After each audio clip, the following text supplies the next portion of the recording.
to a show.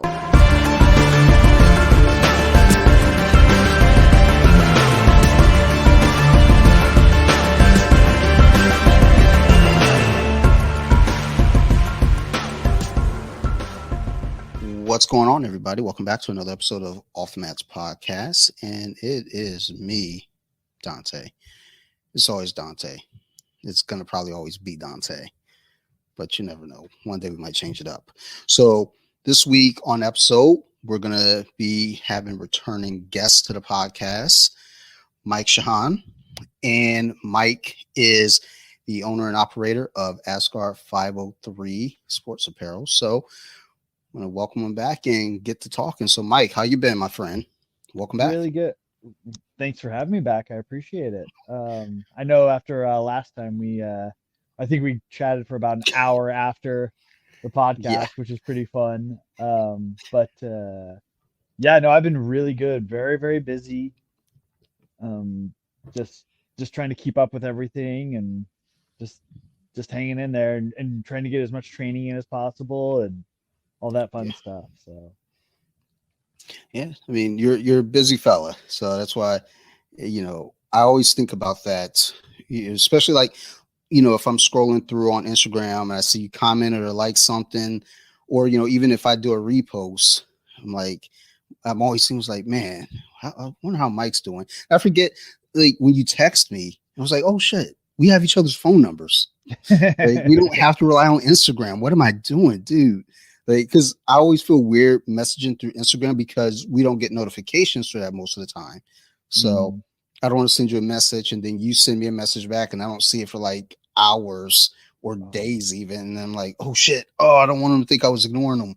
So, dude, that's the bane of my existence. The amount of ways that people can get a hold of somebody these days. Dude. I have to try and I don't know how many times I've gotten messages from either clients or friends or what have you. And I'm just like, oh man, was that text message, Facebook Messenger, Facebook, Instagram, one of my 3 Instagrams that I have. Like, it's just so many different ways to get a hold of people nowadays. And I'm actually a big fan of just phone calls. My wife hates phone calls. She's just like, why did you call me? Just text me. And phone call would be so much easier. You can, I don't know. I would much rather call somebody and just have a 3-minute phone call than the back and forth of misinterpreted texts and waiting for somebody to text and just I almost feel there's too many ways to get a hold of somebody these days. No, I agree with you completely. That's a big part of why this podcast even started is, COVID, I wasn't seeing anyone, so I wanted to find a way to reconnect with friends, but also I realized if I shoot a friend a text like, hey, let's hang out, or I'm gonna give you a call, it gets silent. No one wants to do that. But if I say, dude, you want to come on the podcast? Like my local friends, like friends I grew up with, it's like, oh yeah, sure. What are we going to talk about? I don't know.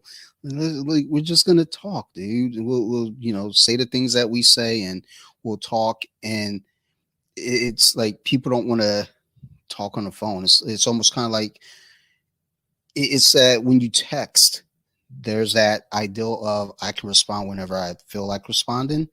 But then the problem is you can't, read sarcasm, and I'm a very sarcastic person. So I would much rather just call people. I mean, even like I said, with like text message, at least, if there's a text, I know, okay, I got an alert for it. I see it. Let me respond now versus like any of the messengers. I will get lost on that. I think there was a friend that I don't know if their birthday's passed or if it's upcoming, but I know they text this information to me a year ago and I can't find which chat thread we're on. And I don't want to text them again. Like, hey, so when's your birthday again? Because I feel like it's passed. It was the last month, I'm certain. Yeah, it's even worse when you look and you see the date and it is 6 months ago. You're like, oh shit, I did not mean to do that. Sorry, kind of got lost. I always just say, I'm like, sorry, kind of got lost in the shuffle. Let's Yeah. try. And it, more often than not, people are like, they totally understand, because it's funny. My wife and I are always having the same conversation, and she she kind of worries about what other people think a lot. And I feel like a lot of people do that as well. And I just keep reminding her, I'm like, guess what other people are thinking about? The same thing you're thinking about, themselves. Majority of the time, people, it's the number one thing that's going through their head is what's going on with me, not what I'm not thinking about what this other person is doing. And it's just kind of one of those reminders. It's just, it's all good. We're only human, man. It's Yeah. not the end of the world if you forget somebody text you or email you. And if it's that important, they'll reconnect. So Yeah, I always try to keep that in mind too. I know for me, if I shoot a text and I don't get a reply, mhm, I don't make a big deal about it, because in my mind, I'm like, well, people are busy. People have mhm, lives. Like I have a good friend up in Vermont. We text every so many weeks, and we're texting just a couple of days ago, and we actually hadn't talked in a while. I think it was last time we text was back in May around both our kids' birthdays, and I shot him a text the other day, and we're going back and forth for a little, maybe 4 or 5 texts, and then it just went silent on his end. And I was like, oh, he's probably busy. He has an odd mhm. work schedule. He texts me back today and goes, dude, I'm so sorry. I was like, dude, don't apologize. It's life. Like, I don't get. But then on the other side of that coin, though, I would do the same thing. If Yeah, yeah, I would text like, dude, I'm so sorry. So yeah, we're all humans. We're all, we all make mistakes. We all have lives. So yeah. it's not a big We're all deal. busy. We're all, like I said, we're all thinking about what's going on in our lives and kind of just lose track. And I Yep. definitely think, like you said, with COVID and with basically people being very strange about the way they communicate with people. I feel like a lot of people are very apprehensive to be face to face, or not sure if the other person's okay with being face to face a lot of times. Yeah. Yep. So it's almost like fewer and fewer people are trying to hang out with each other anymore, and they would rather do a FaceTime or a just text me or just call me or something like that, or just send in an Yeah. email. And Yeah. as more and more people work from home, like my wife worked from home before COVID, and she just as a remote worker, and now I think her entire office is completely remote now, because Wow. even after they opened the office back up, nobody showed up to the office. They're like, okay, I guess we'll just close the office. And it's a pretty big company, so but yeah, just having that ability to be remote. And I wonder if that's gonna like affect how people are in the long run, right? Just because there's fewer social interactions. So is this next generation of people going to be not have the same social cues and not have the same, if people are only going out to just go to the grocery store and just go to the department store and just do that, what's going to be the end result of that? Are we going to be our own little on our own little isolated islands of information and of hanging out again, or how's that going to be? That's I'm It's interested to it's a see the long run of how that works out. it's a weird thing, because I'm seeing it, with my job now. I Mm-hmm. work with the public, and everyone has an option now to go online Mm-hmm. instead of coming to the office to see us. Mm-hmm. And a lot of times people move in, we have no contact at all. And I'm very territorial. So if I'm out and about on the property, and I see a face that I don't recognize out of the 800 plus, people that come through, it's Mm-hmm. like, hold on, who are you? I'm not Mm-hmm. like completely dickish about it, but there is kind of this moment of, I'll be pleasant, like, hey, how's it going? And then I'll see them kind of moving around. I was like, hey, is everything okay? You know where you're going? I can help you out here. Things like that. But people, I think now with the ability to do everything online, and not have to interact, even working from home, and sometimes even just getting your groceries, ordering through, those options. We are almost at a point where people can completely disconnect, which I don't know that that's the most healthy thing. Definitely So not. uh, I like I have my moments where I'm like, I like to be off on my own, but I need to communicate with people. I need Well, to, be out. isn't that the whole idea behind what's the worst punishment in prison? Hmm. Isolation, right? Yeah. So why are people in this weird like self-isolation that people are putting themselves in? And it's almost like kind of becoming normalized, right? And I know I fall Yeah. into that, and I feel like, oh, I need to go out into public. I just actually started going to the mall like Ooh. as kind of like this weird reset. Like sometimes I'm just for actually a couple of reasons. One of the reasons is I like to see what's new with fashion and what are Sure. some color. Yeah, and so that plays into a little bit that. But I also just kind of like the interaction at malls. I like that people are there because they want to be there. There, I can go to the Jamba Juice and get a smoothie and just kind of wander around, and being around people in kind of this social, like, okay, you're here, I'm here, everybody's here that wants to be here type thing.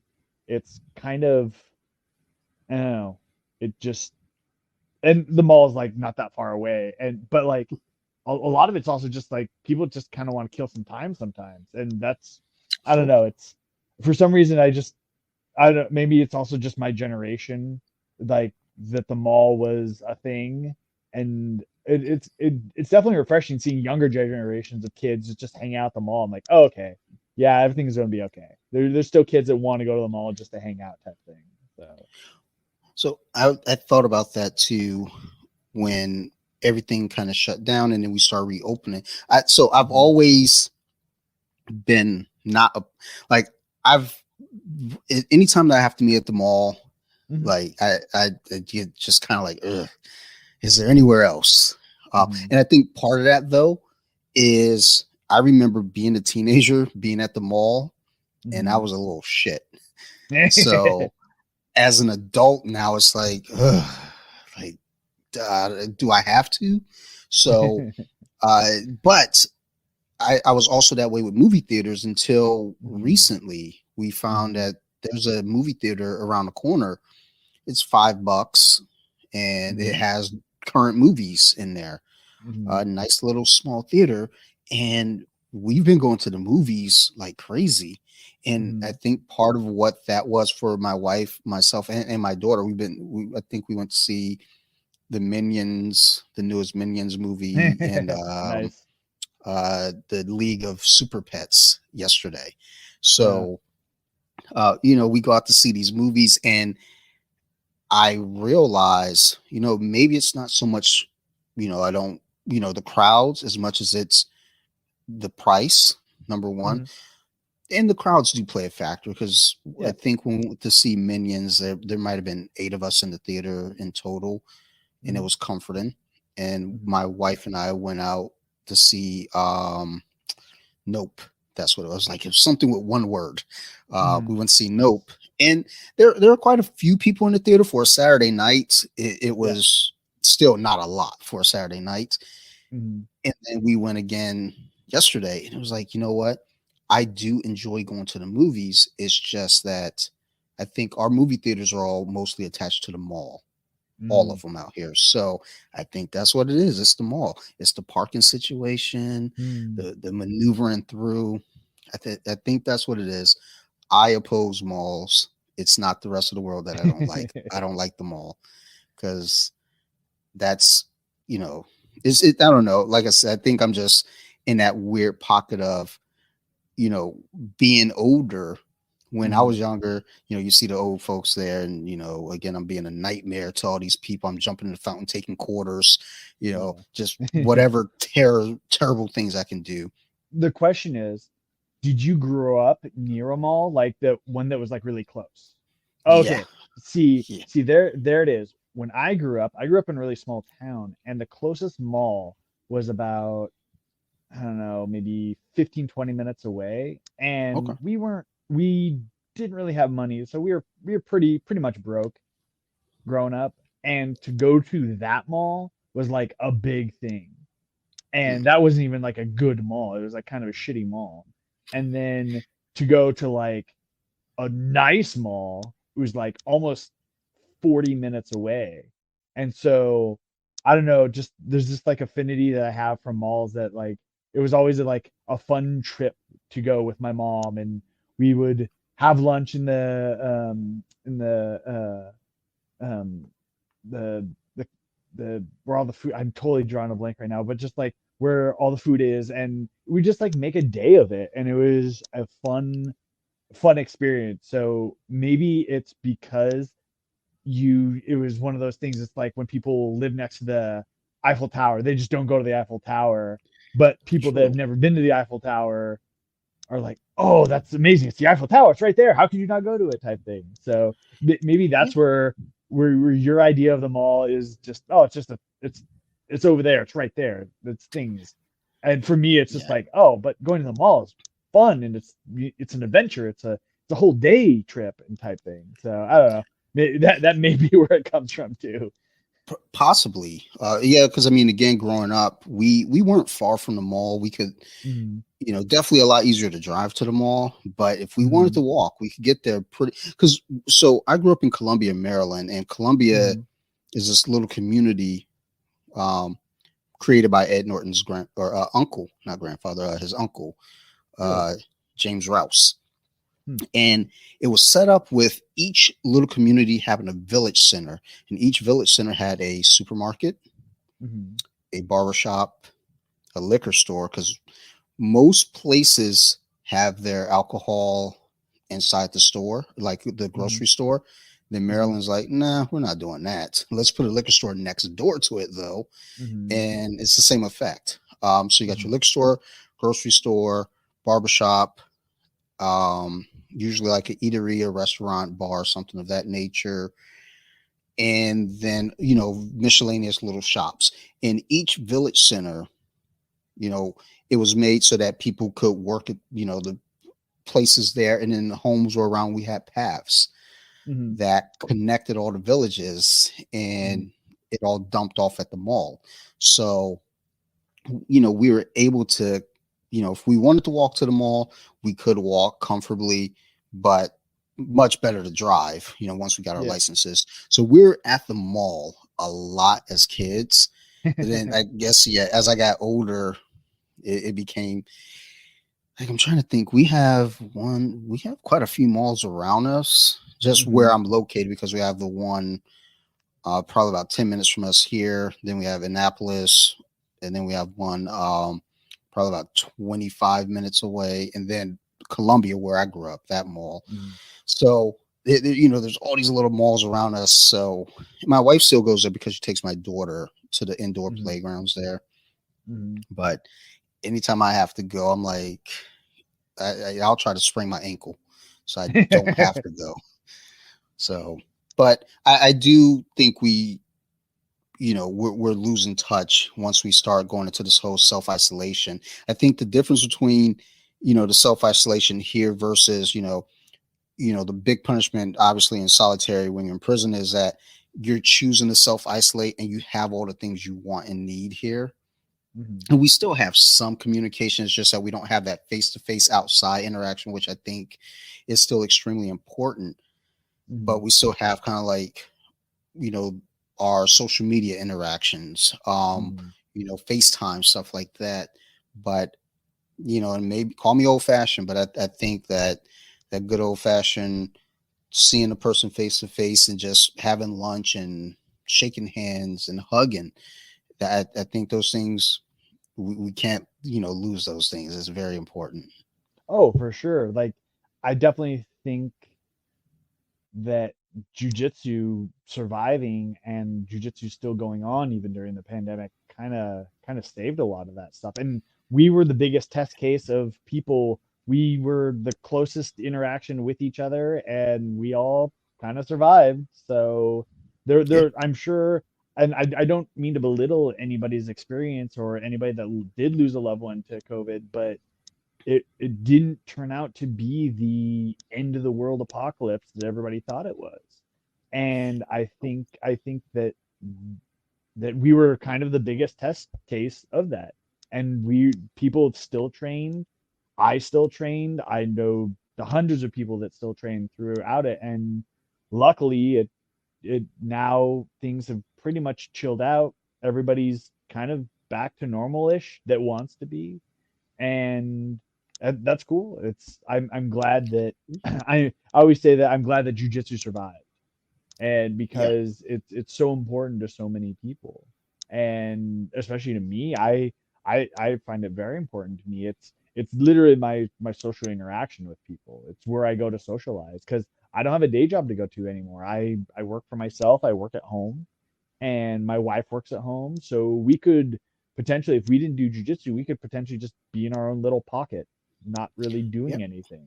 So, and I feel like that happened to a lot of people. I feel like a lot of people that didn't have some place to go kind of went like a little nutty. And like, I don't know if you saw, did you see that Bo Burnham special?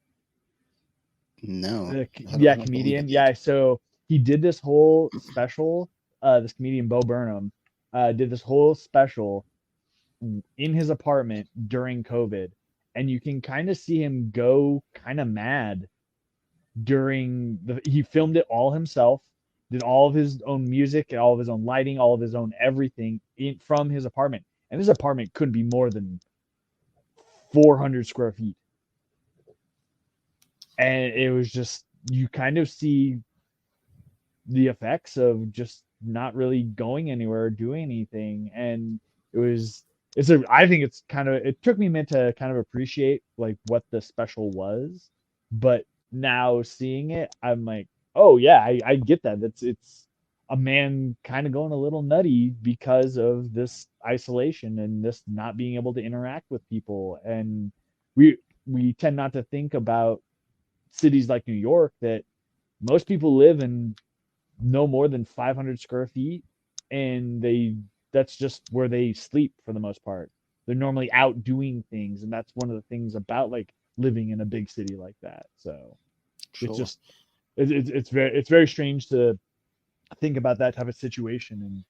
And like where I live, I have a house with a big backyard, and I went outside a lot and all that type of stuff. So there's parks around for me to go to, and I walked my Like, dog a ton, and it was just getting out wasn't really an issue for me. But somebody that doesn't have those means, pretty well trapped, and just kind of you see kind of where the downslide of mental health has gone in this country because of that. So it's not yeah. having that human interaction, that the ability to talk to somebody, to like you said, to even hug somebody, right? Like, do you remember your Yeah. first hug after with like a friend after COVID, and after you realized that you weren't going to die for the most part? It was just Yeah, it's weird because I'm trying to think. I don't even know because, well, you know what? I went to Thanksgiving. My mhm, grandparents, we normally go there, but just as a precaution, they didn't want to do any events. mhm, So a friend of mine who has a podcast, who actually it's part of what kind of prompted me to start this a little bit too, because I would be a guest on their show.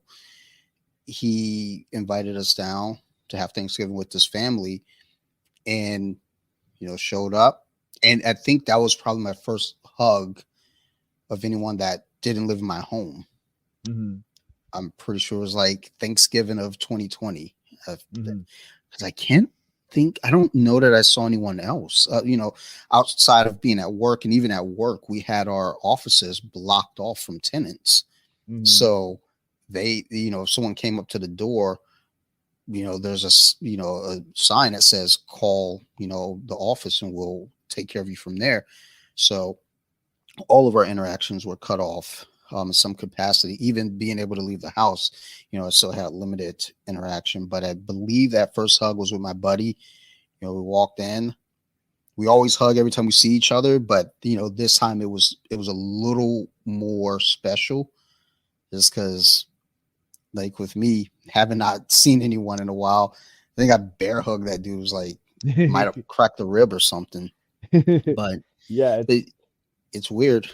it's just it's weird to think that it's been what 2 years now, Hmm. and it's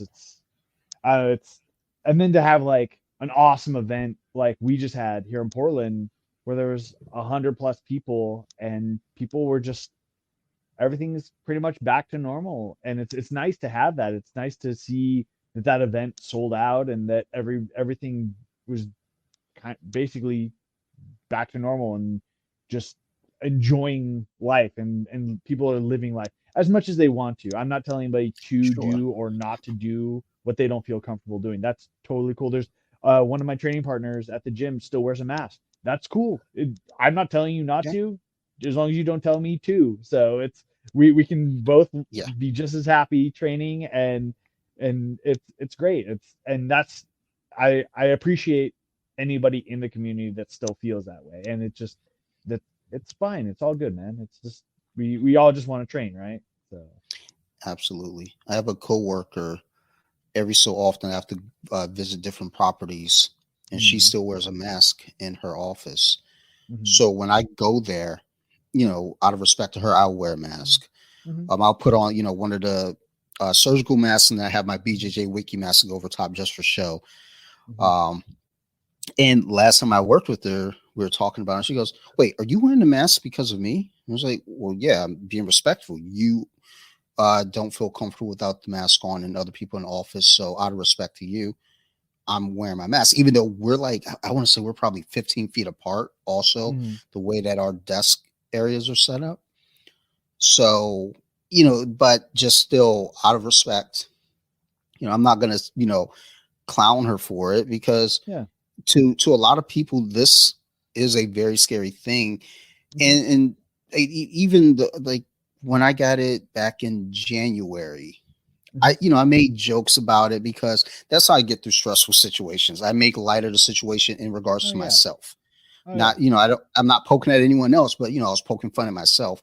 And I found Mhm. out a close friend, um, their mom passed away Mhm. due to complications with COVID. And it changed my tune. I just felt extremely sad for them.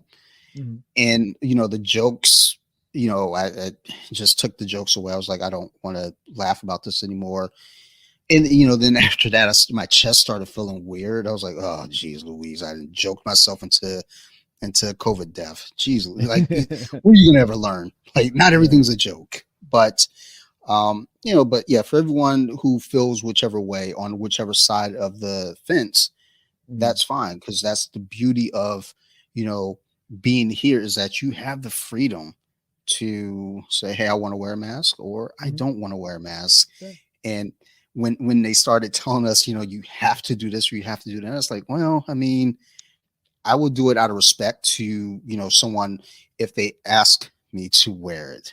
Yeah. But when you're telling me like you have to because of this and that, I started feeling a certain kind of way, but still trying Yeah. to be respectful without you know making anyone else feel uncomfortable. So Yeah, for it's a sure. weird situation. It really is. My new thing whenever something gets a little like hairy about life, I just say life is messy, man. And it's just Hmm. become my it's kind of become my new thing because life really is. There's no I've been seeing a lot of stuff online lately about how everybody wants to be comfortable. Drysdale was talking about this. Um Amazing coach, amazing um person too. I actually got to talk to him about quite a bit of stuff when he was in town. Really, really fascinating guy. I have a ton of respect for him. I mean, come on, who else can say they tapped Marcelo Garcia at ADCC? Seriously, like it's that list is very, very short. Yeah. So, but he was at the Nogi Summit this last weekend here in Portland, and he made a comment about being comfortable. And he's just like, everybody just wants to be comfortable, and that's not a bad thing. Being comfortable is fine. That's totally fine. But you also have to be comfortable with being uncomfortable, and being in these tough situations, and working out these tough situations, and figuring out these tough situations. And I feel that everybody is really just, it's like you're putting yourself into a, we're simulating tough situations. But the worst Yes. case is you tap and then you move on. And he was talking about it in the training room about, if about using that training room. He said, he was talking about how hard rolls are good. They're very good and you should get them, but you don't have to go 1,000% every time. Yep. And it's like, use the training room for a situation that you can work yourself out of. And if you tap, you tap. Okay, it's, and even I've heard Donner say that too, that about Gary Tonin getting tapped in training, and he'll get tapped 50 times in training, but if he's working on a specific thing, then that isn't that a good thing, because you're figuring out the weaknesses in those areas, right? Yep. So yeah, it's just, and I think that can be applied to life a lot too. It's get out of your comfort zone. And I think it was Jordan Peterson was talking about, like, if you're a perfectionist, that doing something new is very difficult because you want to be perfect at it the first time, and you get frustrated at yourself that you're not perfect the first time. But if you can push through that and realize that that's a growth edge for you, isn't that good to push through that, and to get past that, and to move through it, and then you become good at a thing. That's how you go from not knowing a thing to becoming good at a thing, is you just keep doing it until you become good at it by learning the ins and outs of it. So So it's interesting that you bring that specific aspect of it in learning new things. If you're a mhm. perfectionist, it's good to do new things, but a lot of times we have a hard time because we want to be good at that right away. Mhm. So, first, I want to start this by saying thank you for the gear, Oh everything yeah, yeah, you for sent over. sure. Um, so I've never done a testimonial or a review video or any type of video. I'm very uncomfortable in front of a camera.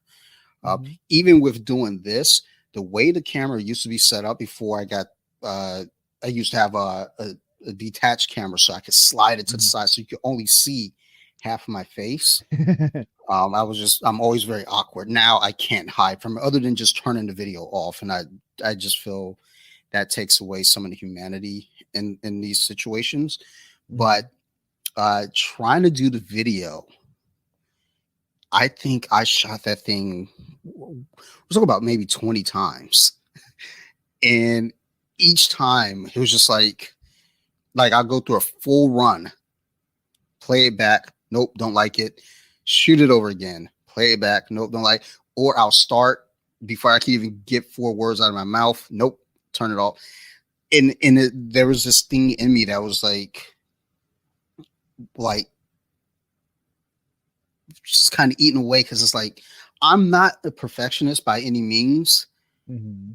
but I also, if I start doing something, it's like I want to be able to kind of grow with it. Like, I mean, with this podcast, I mean, if you go back and listen to the first however many episodes, it is a train wreck.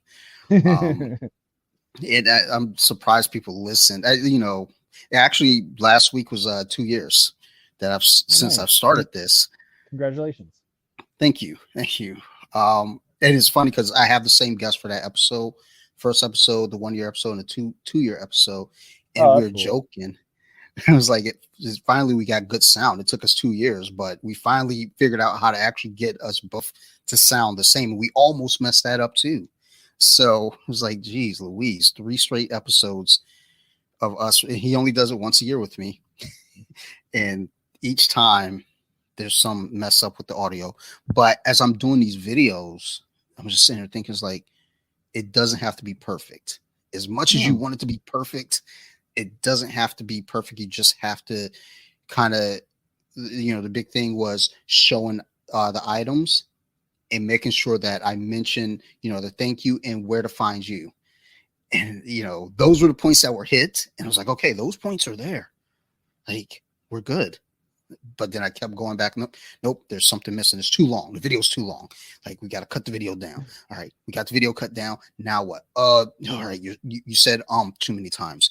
Shoot it over again. So, but that's a good thing. It exercises our minds. It exercises, our struggle.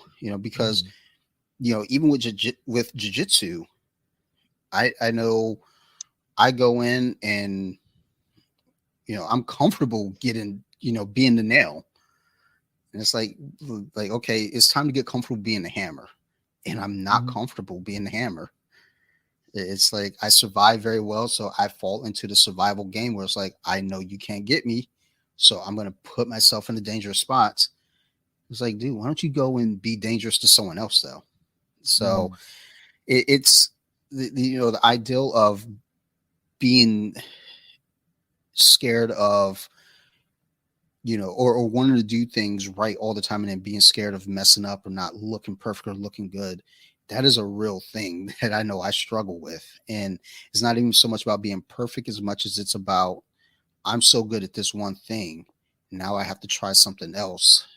And maybe it's just that climb that's going to be hard, but the reward is being able to look at it a year later and say, look where I was and look where I am.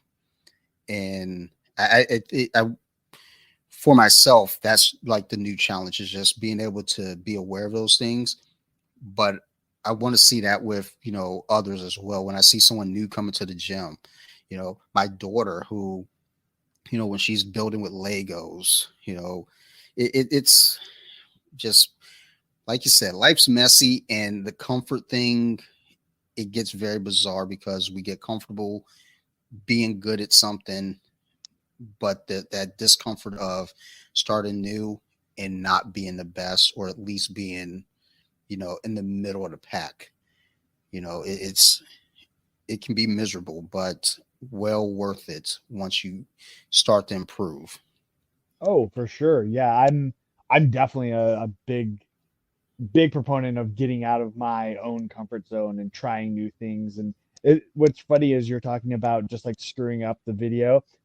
The funny part where my brain went was, oh, I want to see all the screw ups. I want to see like a master Dude. cut of all the screw ups, just like set to like yakety stacks or something like goofy like that.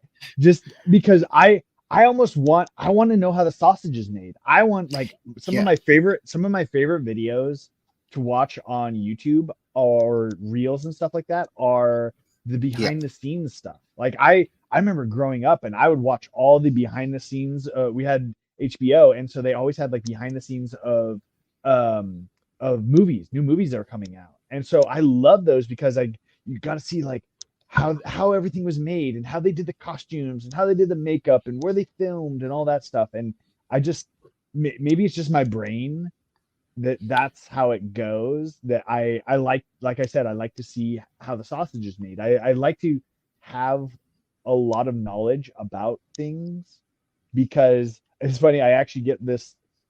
I saw this really funny meme. It was like, oh, I needed to. I was watching a movie with my wife, and I needed to Google this actor because my brain itched, and I needed to see every other movie they were ever in ever. And I was like, oh yeah, that's exactly how it feels. It feels like my brain is itching for knowledge. And it's funny, it actually happened this last weekend because a friend of mine, my buddy Nathan, was talking about, the arch on the top of Japanese architecture. Yeah. Yeah. That arch, it's usually like it's called a torii. And I know that now because he was trying to like come up with the name of what it was. And it stuck with me for a whole day. I was like, oh, I need to Google that. I need to Google that. I finally Googled it and I got it. And now that's just some random fact that I have in my head that I knew it had a name, but I didn't know what it was. But now I had to know it. And it was bugging me so much that I had to Google what it was. And I think a lot of that also, and I feel like in jujitsu, there's a lot of people that have that same brain that like Mm-hmm. they're, oh, I got tapped.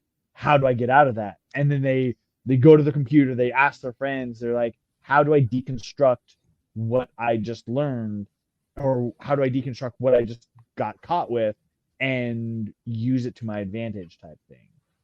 And I definitely think jujitsu plays it definitely goes to that type of mindset. And I'm sure there's like there's lots of different mindsets that play really well, but I feel people like that tend to excel a little bit faster a lot of times because they have that inquisitive mind, because they're not just showing up, doing class, going home, eating dinner, watching a TV show, going to bed. They are, okay, I went to class, and then they're writing down on their phone, what did I get tapped with? And then they're driving home, and on their drive home, they're thinking about all the roles. And then when they get home, they're Googling, oh, I got tapped with a Kimura from side control. How do I get out of that? What are some, who has good escapes?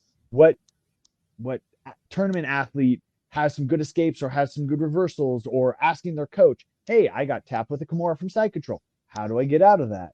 And just having the awareness to know that, oh, I this is a thing I need to learn, or I want to learn, not even need to, I want to learn.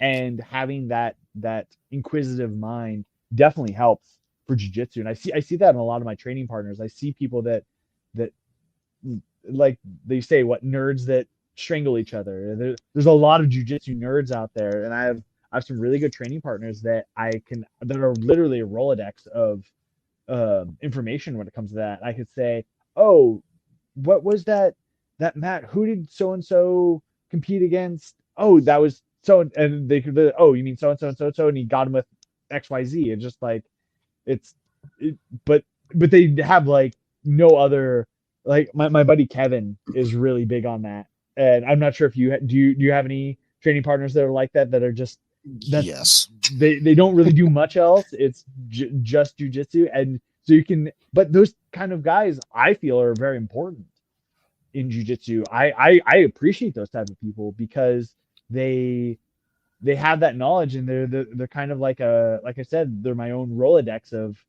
knowledge when it comes to those type of things. So it's cool to see people that are that into a thing, and I appreciate anybody that's into a thing that much. And it just so happens to be jujitsu. I really appreciate that. I think when it comes to being on the mat and having that thirst for knowledge, it's like I always think about. I have this one teammate I train with on Wednesday mornings, and he is just full of questions, Mm-hmm. which is, again, that's what we're there for. We're there to deconstruct and solve this puzzle. Like in the morning, if coach gives me the technique and we're drilling, that's what I'm there for. Just for that move for right now, I'll ask my questions, at the end, which for me, that's how my brain works. Mm-hmm. It's like, let's take care of this first. It's compartmentalized. It's like, this is here. Now this is there. It's interesting seeing people's brains work like that too, right? Yeah, very much. And the thing is, it was, not a bad thing. It was like, I get where he's coming from. It's like, but for me, it was like, selfishly, I was like, look, let me just do this way because this is what coach said do. Because if I veer off, Mm-hmm. I lose it all. So Mm-hmm. let me have this first. We'll rep this, and then I get what you're saying. Then we can explore, get into the DARS. And you need those people though, because those are the people that are going to have an arsenal versus, if you're not asking questions, you're going to have what you have in your pocket, but it's not going to be, it won't be a Swiss Army knife. Mm-hmm. You'll just have like a regular old switchblade. It's like, Yeah. okay, this is my one attack. Whereas you got the guys asking all the questions, they're going to have other tools now in that pocket knife that they Mm-hmm. can jump from. And, I appreciate that, especially once you figured it out, then you start to really work on the technique of it.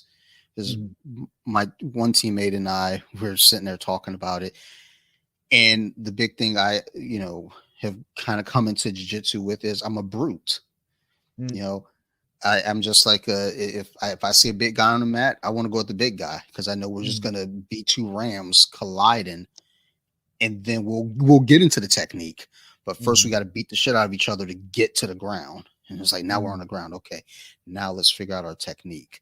Whereas again, this one teammate I work with on Wednesdays, he's a smaller fella, so he's always packing things away into the pocket knife and um he makes it work. It's just that him getting there, you could just see his brain going. It's like he look like you're short circuiting. Just relax. Like we'll get there. So it's definitely needed though in this sport. Mhm. Yeah, it's cool to see, and I think a lot of people don't realize I feel like people think that, oh, you need to be XYZ to be good at jujitsu. Like, wait a second. No, there's a lot of different body types. There's a lot of different people have strengths and weaknesses. Like a long, limber uh, guy with lots of flexibility is going to be able to do certain things that a guy that is a short, stocky, no neck wrestler isn't going to be able to do, and vice versa. They'll both have their strengths and their weaknesses, but it's all jujitsu. And I actually just saw this great. I reposted this great video that my friend James Foster. He's a black belt, multiple time Masters world champion, um, and he posted this video about making jujitsu work for you. And it's such a simple concept, but it's also, oh, make jujitsu work for you, because just because somebody grabs a Kimura this way doesn't mean it's wrong, as long as it's still a Kimura and you get that finish. There, just because, like, even like think of like a guy like, so we just had John Jacques Machado here, right? Mhm. And I had always heard that he didn't have fingers on his left hand, and he literally has like two fingers. He has like a thumb and a pinky on his left hand. So how's that guy going to grab a Kimura the same way I'm going to grab a Kimura? He figured out a way to make jujitsu work for him at the highest level, even. And Yeah. it's just, and even still, like, I've heard of people rolling with him, and he's still a beast on the mats, even at his age. I think he's 50, 54, 56, something like that. And he's in great shape. And he my buddy Kevin was talking to him, and he was like, how often do you take a rest day? He was like, oh, I don't take a rest day. I train and then I go home, I rest, and then I come back and train more. It's, if you have to take a rest from the thing you love, you don't love it that much. It's he and that's I get that's kind of an old school mentality, but it also just, the mindset of something like that is like, oh yeah, if you really love something, you don't necessarily need to take a rest from it. I love my dog. I don't need to take a break from being around her. I love my wife. I don't need to take a break from being around her. I enjoy her company, and I enjoy doing things with her. And it's just, I love my family. I enjoy being around them. Like, genuinely enjoy. I love going to the gym. I don't need a rest from going to the gym. I Sometimes I need a rest physically just because I'm tired, but also Sure. I've gone to the gym. But have you had those times where you go to the gym tired and you leave and you're kind of not as tired as you were when you went there? Hmm. So that's like, was I really that tired, or was I kind of like bullshitting myself, like, oh, I'm kind of tired, I'm not feeling it? But it's just, yeah, that whole idea of making jujitsu work for you was just this new thing that I just had seen today, and I was really happy to hear somebody at that level say something like that. And there are these guys, there's these great black belts out there that have these concepts, that have these ideas that I'm really thankful for the internet for that I get to see. I've taken a Foster seminar before, and luckily he's not that far away. He's only up in Seattle, a couple hours away, and to kind of stay connected via social media. And that's I actually had this conversation recently with a friend that social media it's just a tool like anything else, right? Mm-hmm. Like you can use it for good or for evil, basically. Yep. And the fact that and people talk about how bad social media is, right? Or they don't want to do TikTok or they don't want to make reels. Well, you don't have to. Nobody's forcing you to do any of that, right? um, but you can still enjoy it, and as long as that enjoyment doesn't become an addiction or what have you, Yep. right? So like I have a timer on my phone for how much I can even use Instagram. So but just having these there's another gentleman, a very very high level black belt, Christian Woodsmansey. He has Oh, okay. Logic. Yeah, yeah. He's another guy that has posted some like very profound stuff about training, and I actually was able to take a couple of seminars from him. He was at the Nogi Summit not this year but last year, and I really locked in with his style of teaching. And then I was actually able to take another seminar from him um, at a Checkmat affiliate not that far away as well. And it just but so I started following him on Instagram, and just these little nuggets of knowledge that are, it's almost like it's the same thing. It could almost be, I tend to do this a lot, but just life philosophy even, right? That, Sure. make life work for you. It make relationships work for you. Make your family work for you, as in, just don't be so combative with it.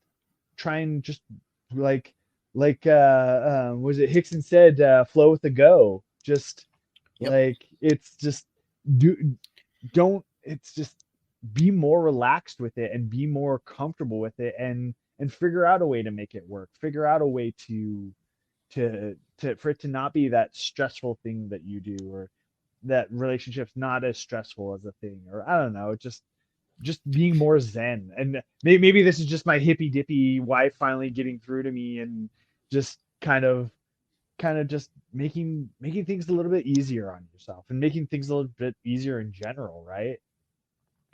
Well, I think jujitsu, or really anything, but I think for us, jujitsu specifically because of our connection to it, is a big metaphor for life, and life is a metaphor for jujitsu.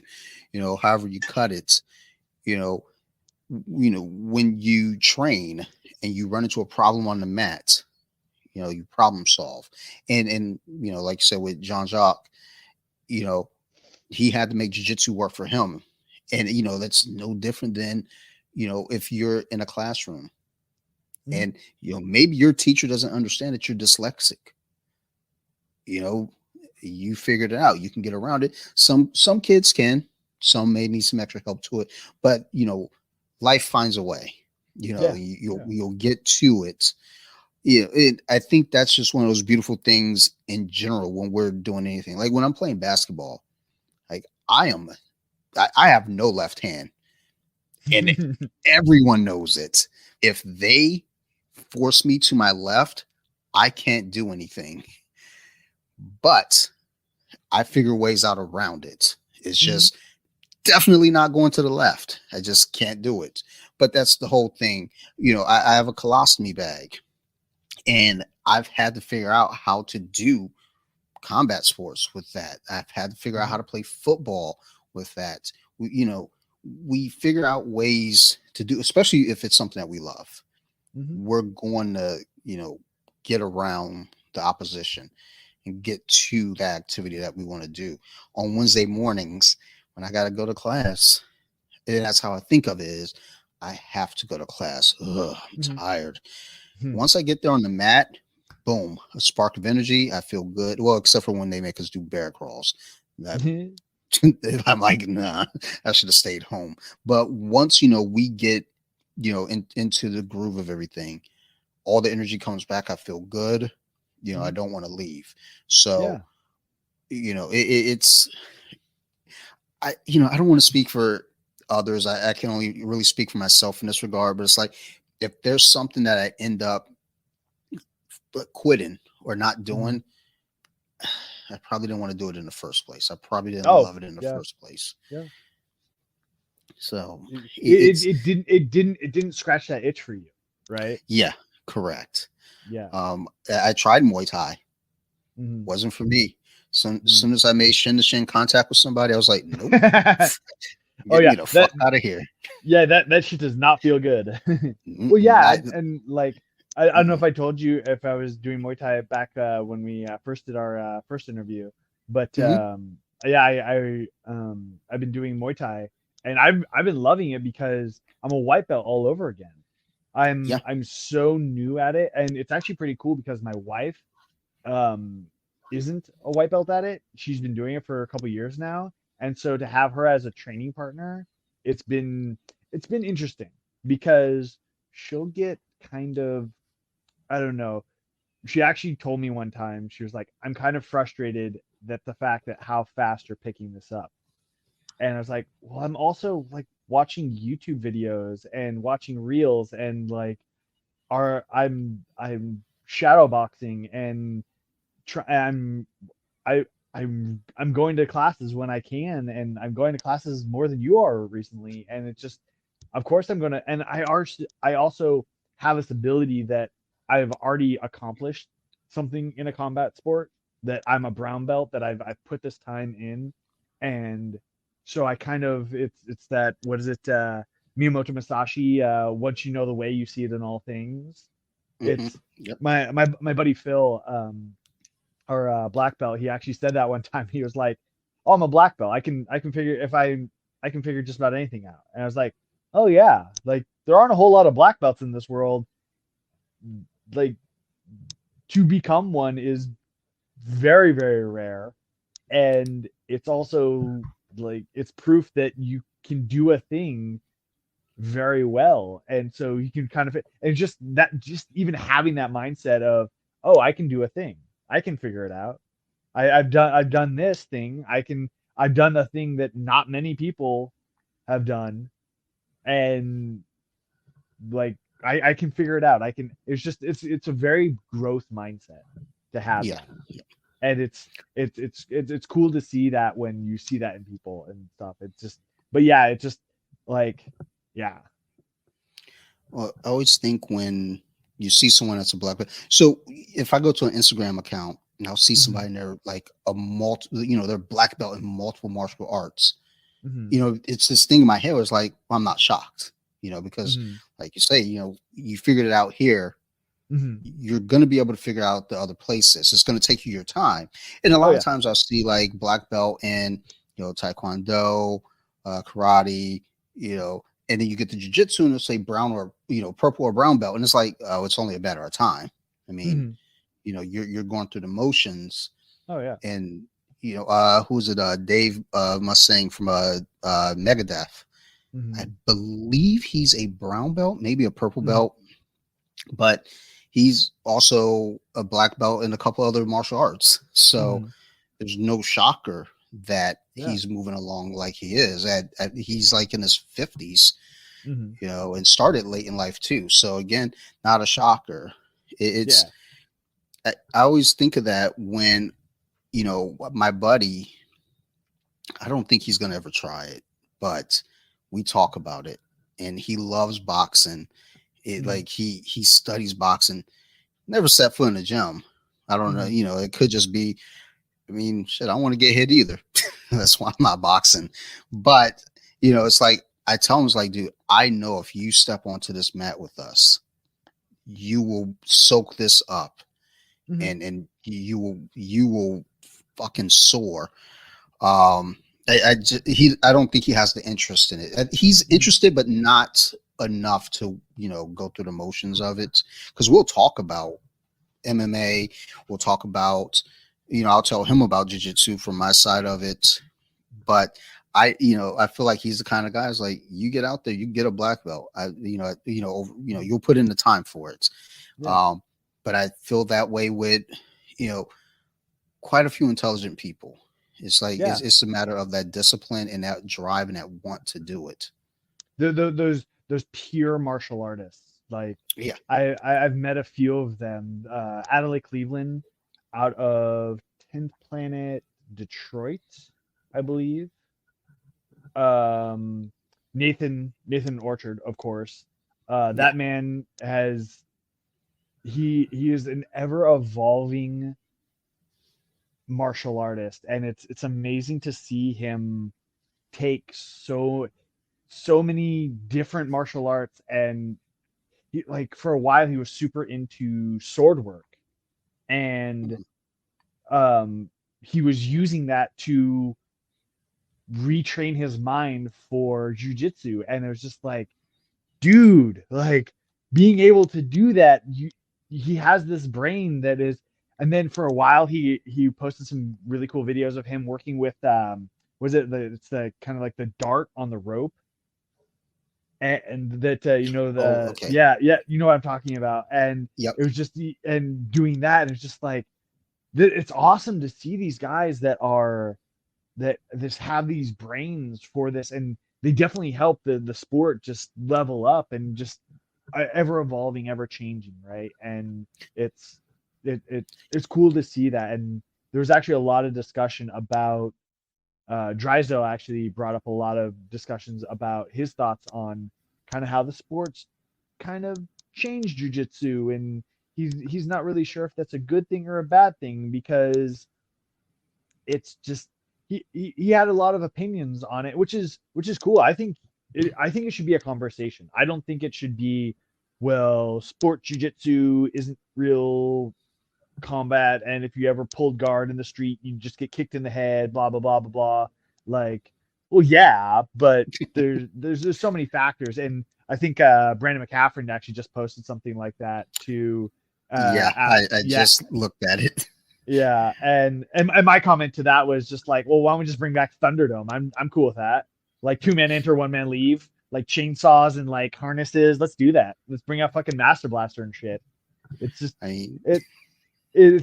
but it's also like, yeah, okay, but you also can't discount that jujitsu is still combat. That I feel more comfortable around people that know jujitsu. Like we all went out to a bar here in Portland on Saturday for like kind of like as a group activity, because the fights were actually on. And there was a 10 Planet girl out of San Diego, Julia Miller. Okay. And she just won her. Yeah, dude, she dominated. She fucked that girl up, and it was cool to see, because I've actually got a roll with her. She's a super nice girl. Really cool to see a 10 Planet girl get her dues, and now she's in the UFC, and it's just she's a beast too. She fucked that girl up, and if she hadn't have, I think she ended up getting her on TKO, and if I remember correctly. But if it had gone to the cards, she would have won every round. She just dominated this chick, and it was awesome. And I kind of like her because she likes to talk shit too. So I can appreciate that. I like a good shit talker. I'm a big like Nick and Nate Diaz fan, and I kind of like the that, just because you kind of have to have that little bit of shit talk in fights. But anyway, I digress. We were out at a bar, and basically everybody that was at the summit was out at the bar. So I felt really comfortable that we were all out at the bar, and if anything did happen to any of us, we were all pretty chill, and like everything. And also like all the door guys all trained at American Top Team, or trained at American Top Team, or are MMA fighters. So it was kind of cool that it was just like, oh, I feel pretty comfortable here, even though like they're still checking guys at the door for like knives or weapons or what have you. And Yeah. it's still a bar. So you get enough drunk people doing drunk people shit. So I ended up like leaving it, I think like 8:45 because I'm a 37-year-old man that had to go home and water his vegetables and pet his dog. So I know those feelings. but no, it's just I would much rather be around people that train in like a street situation than to Yeah. not be. It's that much more, right? It's that much more. And it's funny, my wife and I have actually been talking a lot about this. Another thing that jujitsu kind of gives you is situational awareness. Just Absolutely. like how often do you see somebody walking or on the street, like down the street on their phone, headphones on, or just oblivious to everything else that's going on, just like kind of wander into the street? It's just like you could be a person pancake right now. Just like have a little bit of situational awareness. And and especially nowadays with kind of, if you live in a big city, you have to have your head kind of on a swivel all the time for people driving, and then just for whatever crazies are out there, because there are crazies out there. So It's something that I always say with my buddy. I don't like to go out too often. mhm. A big part of it is there are a lot of crazies out there, and we've hardly ever had any situations where an altercation is broken up, but you just never know. And it's like I went out to brunch with the old friend a few weeks back, and the bartender, I had on a BJJ Wiki shirt, and he sees it, and he goes, "Oh, you train?" We got to having a good conversation, and there was a comfort to that. Mhm. Just knowing it's like, okay, there's someone else in here. We have this connection, we have this understanding. Whereas you go to most bars in Baltimore, and I don't know everyone in the bar, but you always get this feeling of just this rowdiness and just people not. It's like everybody wants to get into a street fight, and us within this community is like we're not afraid to utilize what we have to subdue somebody, but we're not looking for a fight. And I think that's one of those things when you look at a martial artist, a real martial artist who cares about what they do and loves the art, you're disciplined. You're not utilizing this as something, as a party trick or something that, it's like when, I used to teach the kids class. And that was one thing we always teach the kids is, this stuff that we're learning here, we're not using this in school to play. This isn't for play. This isn't for fun. This is for self-defense, as they move up and, they get into the competition classes, then you have that aspect of it. But ultimately, you're learning this for self-defense and self-discipline. Yeah. And when you're out and about, especially in Baltimore, you just don't get that feeling. You always feel like, Well, what was it? Baltimore. I was immediately thinking you were talking about the kids classes, like, oh, it's like Peter Parker, with great power comes great responsibility, right? Like you Absolutely. have this ability to kind of control a situation if things go pretty well. And unfortunately, with the massive tragedy that happened this weekend with Yes. Lowe, and just like it really, like that one really affected me, because I had this feeling, not that I knew him or anything like that, but it just because he was one of the good ones, right? Like I'm Yes. not trying to bring like the mood down or anything, but like I want to celebrate how like good of a person he was. He's younger than me. He was only 33, and a Yeah. world class athlete, world champion, just, and a good dude apparently. Just like it's hard to hear a single person say a bad thing about him. Sure, he had somebody made some comment about like him getting into like bar scuffles, but who hasn't, type thing? Who hasn't gotten to Yeah. like a shoving match? And it sounded like he liked to party too. And it's just like, yeah, we've all done stupid shit like that, but it never was. I don't think it was ever like. I don't think he went out really like looking for it. I think it Yeah. kind of just wrong place, wrong time type thing. And I feel like that was the same with this situation. He was but also just like it sucked. It just, I don't know. It just, it made me sad, and it was just, and also just Yeah. the fact that I was like, I'm older than him, and it was just, I don't know, it just, that one affected me a little bit. And then also I think, was it just today, Judo Jean Bell passed as well. Oh, I didn't. Wow, I did Yeah, not know that. yeah, apparently that just happened as well. And just like, man, like life is finite, right? It's just, Yeah. it's but luckily these guys will live on. Like, people will be talking about Lowe for years, for decades, probably even. They'll Yeah. definitely be talking about Gene LaBelle.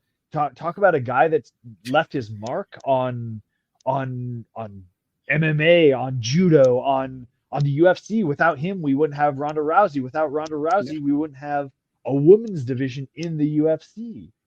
Yeah. It's just Yeah. like, make a bigger mark than that, man. Like, you helped cultivate an entire women's division in the UFC that Dana said would never happen. It's just like, Yep. it's just the fact that he trained with Bruce Lee, that he Yeah, I was was gonna say a, Hollywood, his effect on no, Hollywood there. geez, seriously, like, he was a stunt coordinator on the Green Mhm. Hornets.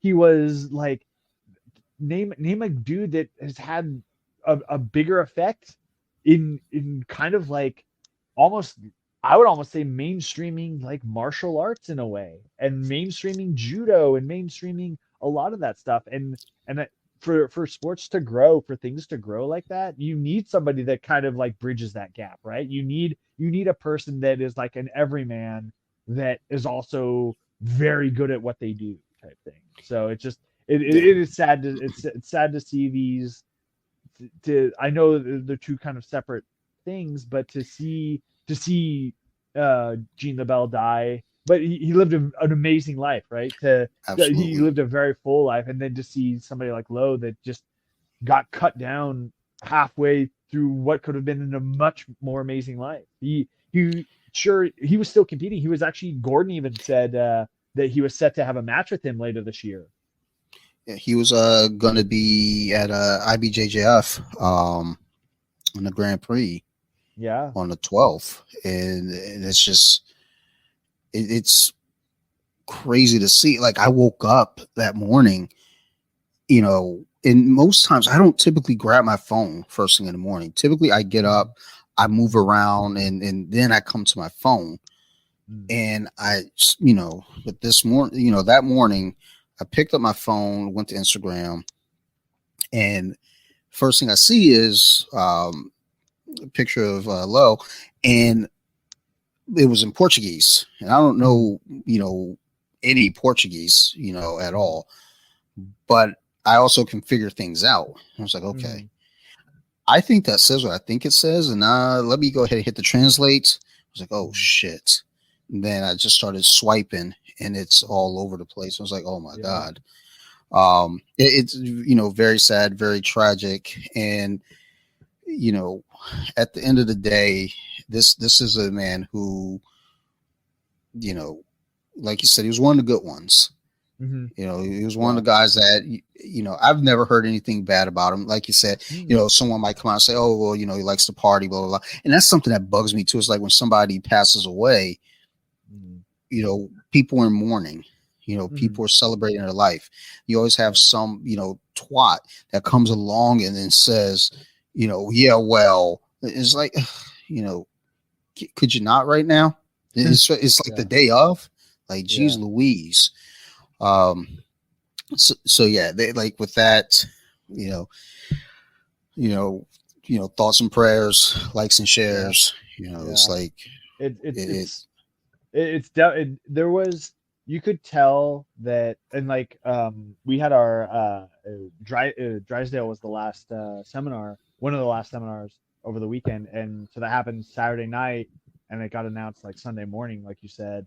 And Drysdale kind of hit on it a little bit. He made a comment about it, and you could kind of tell that there was something a little off in the room, just by like, oh, people knew who he was, and knew, like, he was a pillar of the jiu-jitsu community, right? Like, when you Mhm. say names of like world class athletes, he's up there. He's up there with the with the Gordon Ryans and the fucking Marcelo Garcias and the all those guys are it's that generation, it's that ilk, it's that mid 30s, early late 20s group of guys that are just like at that level. The Andre Galval, the like if any of those guys passed, like it was just like, oh yeah, that hits a community pretty hard, and that's just like Yeah.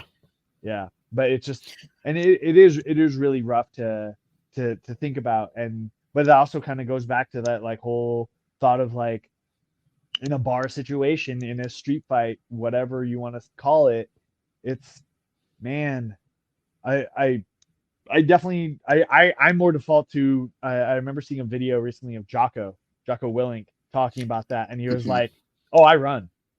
Like, Yeah. and this is a guy who's probably killed some people, um, and he's like, "Oh, in any type of conflict, people ask like, what's the best thing to know? Like, have a gun, have martial arts, whatever. No, run, get Yeah. away. I'm going to get away as fast as I can." Because I don't know what somebody else's capacity for violence is.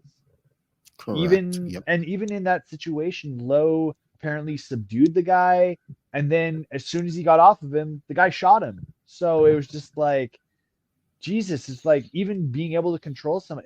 It's such a scary situation, and I'm just like I want nothing to do with it. I'm just like peace out. Yeah. I'm like whatever you want, man, short of harming me or my wife or somebody I care about. Like, man, it's just it's so it's such a yeah. I hope to never be in a situation like that. I hope nobody I know is Sure. ever in a situation like that, right? Yeah. It's a scary thought, and just the ideal of, like you say, you're not aware of what anyone else is capable of. Mm-hmm. It's we live in a weird world where you know like me as a kid growing up in the 80s, into the 90s, that was a big thing where it's like, look, you get into a scrap, you get into a scrap, and that's just Mm-hmm. it. Yeah. Then eventually, we start getting to a point, this was more so in the 90s, where people want to bring out weapons, people want to bring Mm-hmm. out knives, people want to bring out guns. And I'm definitely not one to say, take away weapons, take away guns, take away, we have a Mm-hmm. right to defend ourselves, Mm-hmm. you know, but going into wherever you may go, whether it be a bar, club, or anything, you'd hate to think like, oh, they have to have detectors, metal Mm-hmm. detectors or something, but people are crazy. Yeah. Like you said, life gets messy, Yeah. and even with my wife, when she goes out, I always tell her, please be aware, you Mm-hmm. know especially when you're and we don't go out too often. She's Yeah. most of the time she goes to the store, she works overnights most of the time, Mm-hmm. so when she's going to Walmart or Target or something in the morning, it's like the morning hours, where it's seemingly safe and okay. Yeah. But there used to be a point where she'd go out to where we grew up in Colombia, and there were talks and reports of people snatching women up. And I, told my wife, I was like, be aware. Yeah. Even better, just don't go out there. But if you have to go out there, be aware. Number one, for yourself, but number two, you have our daughter, who's an infant at this Mm-hmm. time. So just Mm-hmm. please always be aware. Um, we just live in this goofy world where people don't value life. It's like people don't Mm-hmm. value others, Yeah. in the sense of like, I care. Mm-hmm. People are commodities to some, and then to others, people are just, expendable. And it's Mm-hmm. unfortunate. And you like to think I'm an optimist, so Mm-hmm. I love to believe that, like we have 80% good people, 20% bad people. But the thing is, that's nearly 8 billion people. So Yeah. 20% of nearly 8 billion, that's a lot of fucking That bad people. There's a lot of that people. Well, like, what is it? If you actually look up the statistics of how many people are sociopaths, like straight up have no capacity for right and wrong, no capacity for like that. Like, the numbers are kind of scary. I think it's like 5% or something like that So even Sheesh. even if it's 1%, okay, let's take it down to 1% of people Still are a lot. straight up sociopaths. That's 1 out of 100. That's Yeah. what 100 out of 1,000. That's 1,000 out of 1,000. out of 100,000. That's 1,000,000 out of 100 million. So that means there are 2 million straight up sociopaths in the United States alone. If the population's what 2 million people, or Yeah. actually I think it's like 2 I million. think we're at like 3. Yeah. So okay, so then it's 3 million straight up sociopaths. That's more. That's almost the entire population of the state of Oregon. I think the population of the state of Oregon that I live in is like 4 million people. So Sheesh. that's like half the population of that's if half the population of New York City or a Yeah. major metropolitan city is straight up just like would kill you, not even think about you, and just keep walking. It's just like that's a lot of fucking Yeah. people to be straight up sociopaths. And when you start putting it into like those type of, and I know like statistics have variations and stuff like that, but that's just like Sure. a very like simplistic way to think about it. And it's just like, oh yeah, like there are straight up people that just, and it's not that like they're good or bad. Their brains are just fucked up and just miswired, and that's just kind of how it is. Like I remember watching like I know everybody loves like a good murder documentary, or like or like profiling documentary and stuff like that, and they start Hmm. doing like brain scans of these guys that are straight up crazy, and they all kind of have the same brain, which is really weird, right? Like it's kind of it's like, oh yeah, well that kind of makes sense, but it's also kind of like, could we just like brain scan everybody to kind of like and keep an eye on those that haven't done anything yet? But Well, it's a funny thing because like when we talk about like sociopaths, I had a friend who would claim that they're a sociopath. mm, And I told them they're not. I was like, you're not a sociopath, like yeah, just looking at the characteristics of everything. It's like, also, I don't know that sociopaths really know that they're sociopaths or I don't think psychopaths so. even. Yeah. They think they are absolutely normal. Mm, There's some people that might get that sense of like something's a little off, but this is my normal. mm, And they don't, think anything further of it. But it gets really hairy out there because there's that the stat that they always say is like the average person walks by 36 serial killers in their lifetime or some shit like yeah. that. And it's like it's weird to hear that stat because it's like, well, how do you figure that stat out? Number one, but number two, it's like we don't know. Yeah. We just don't know. It's like I look at my neighborhood, the little cul-de-sac that I live in. It's like, once upon a time ago, you knew the people in your neighborhood. Mm, Like, I know the next door neighbor who's been here since they were here before us. My wife has spoken to the wife next door. The people across the street, because our kids play together, and the dad, he just put me through this kettlebell workout over the weekend, which my body still hurts from. And then there's an older gentleman 2 doors down. He's like the neighborhood, he sees you, he comes out, he says hello. But mm, all these other houses, it's like we don't know who does what, who's what. And the thing is, it's like, privacy is what it is. yeah. You don't need to know everyone's business. But it's just like there used to be a point where you at least knew your neighbors, you see your neighbors, you say hello to your neighbors. Now people rush into their houses. Hmm. No one interacts. No one's aware of anything. And I think, like because I watch a lot of horror movies and I do the podcast, one thing we talk about is horror movies from the 70s. And that's when the Mm, slasher films kind of kicked off.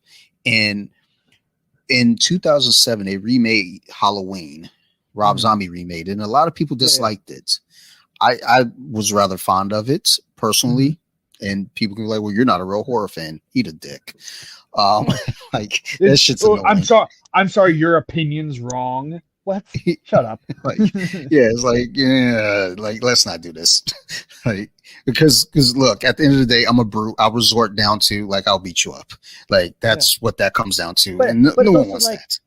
how can an opinion be wrong? Like, it's your opinion, right? I think we've gotten to this thing where we're so, we're so hooked into this ideal of right or wrong that if we feel a certain way, a feeling is just enough. A feeling is enough for you to be validated, and to some degree, sure. But when it comes to opinions on the age old argument, aliens is better than Alien. To many people, yes. I love Alien. I think that I love that movie so much. Dude, now you're talking my language. Okay.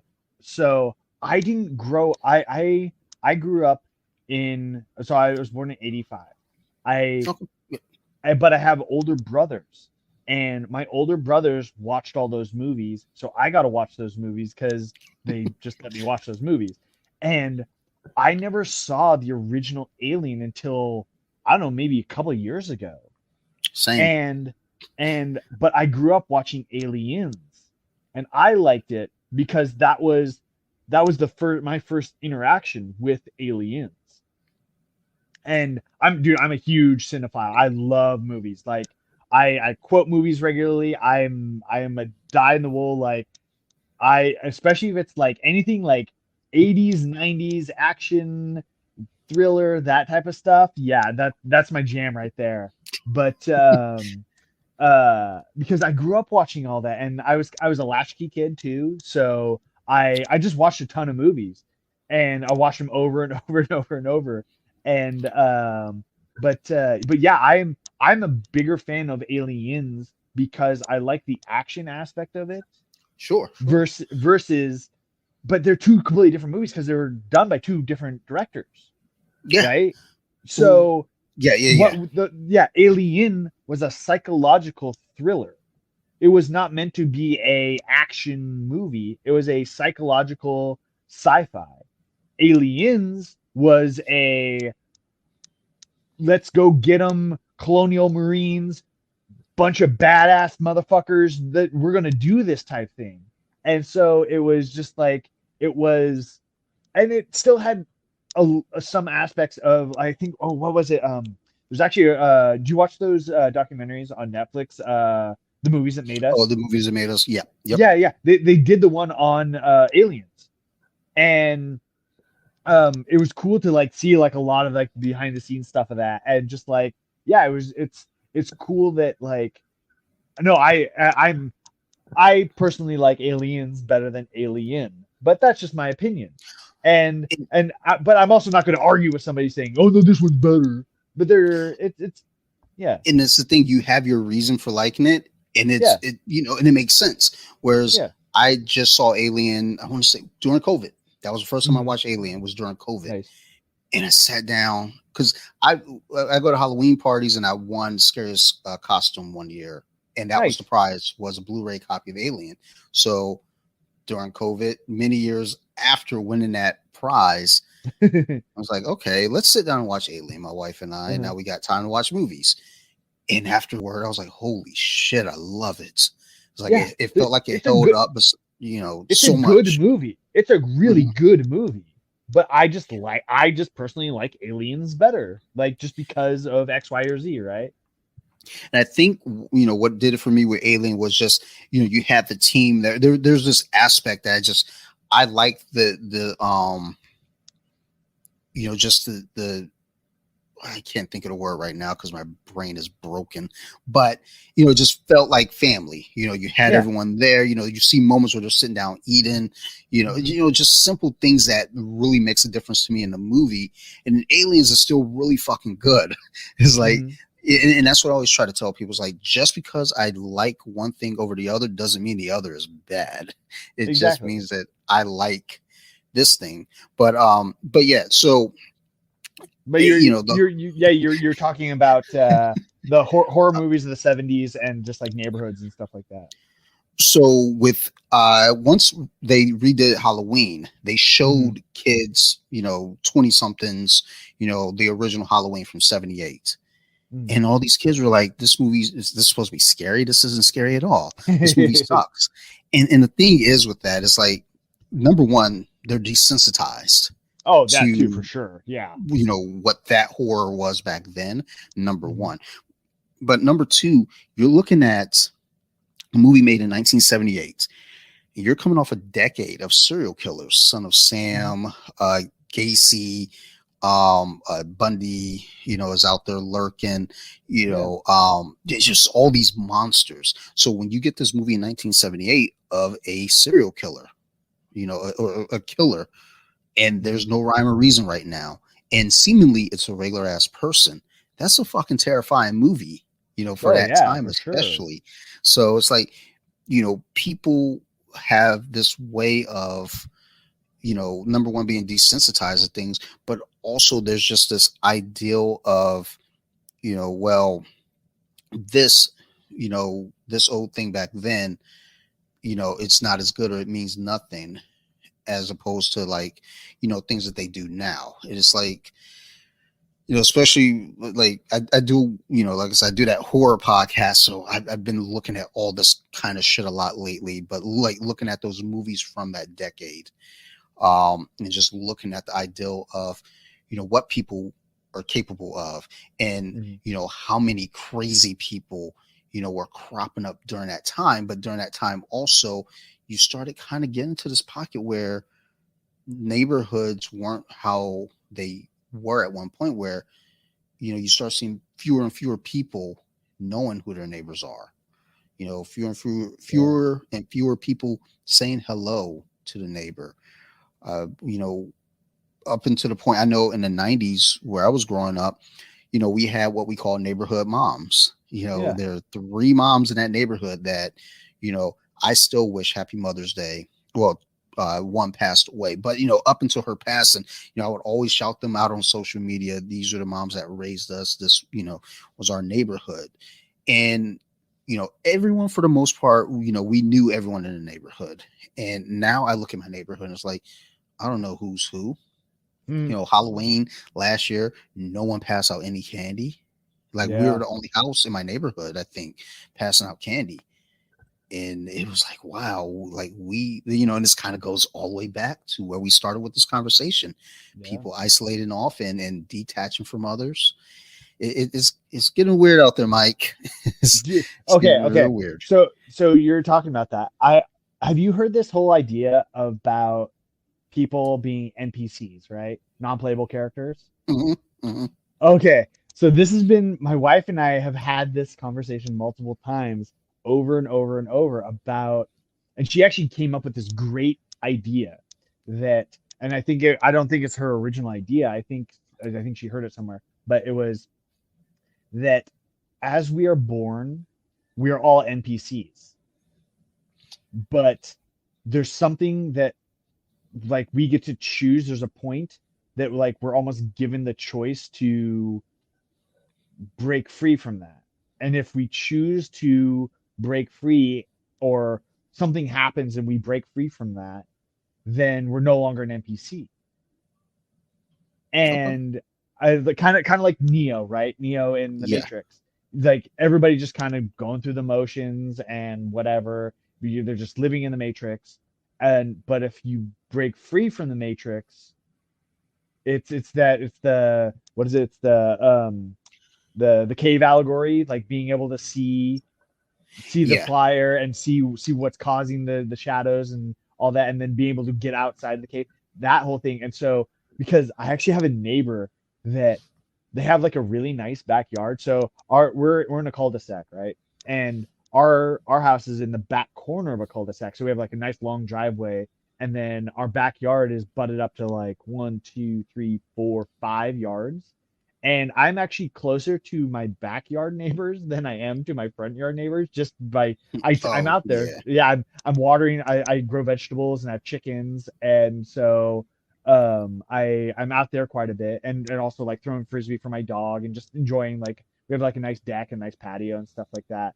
And so we're just out in the backyard a lot. And I there's these one neighbors, they'll work in their yard like once a month, and they keep it like kind of nice, like fairly nice, but they're like really, he fertilizes his yard and just like very particular about how he mows it, but he only does it like once a month. And like I've had full conversations, but they have like a nice deck and patio. I never see them in their backyard. And like I've walked my dog in front of their house. I've never seen them in front of their house.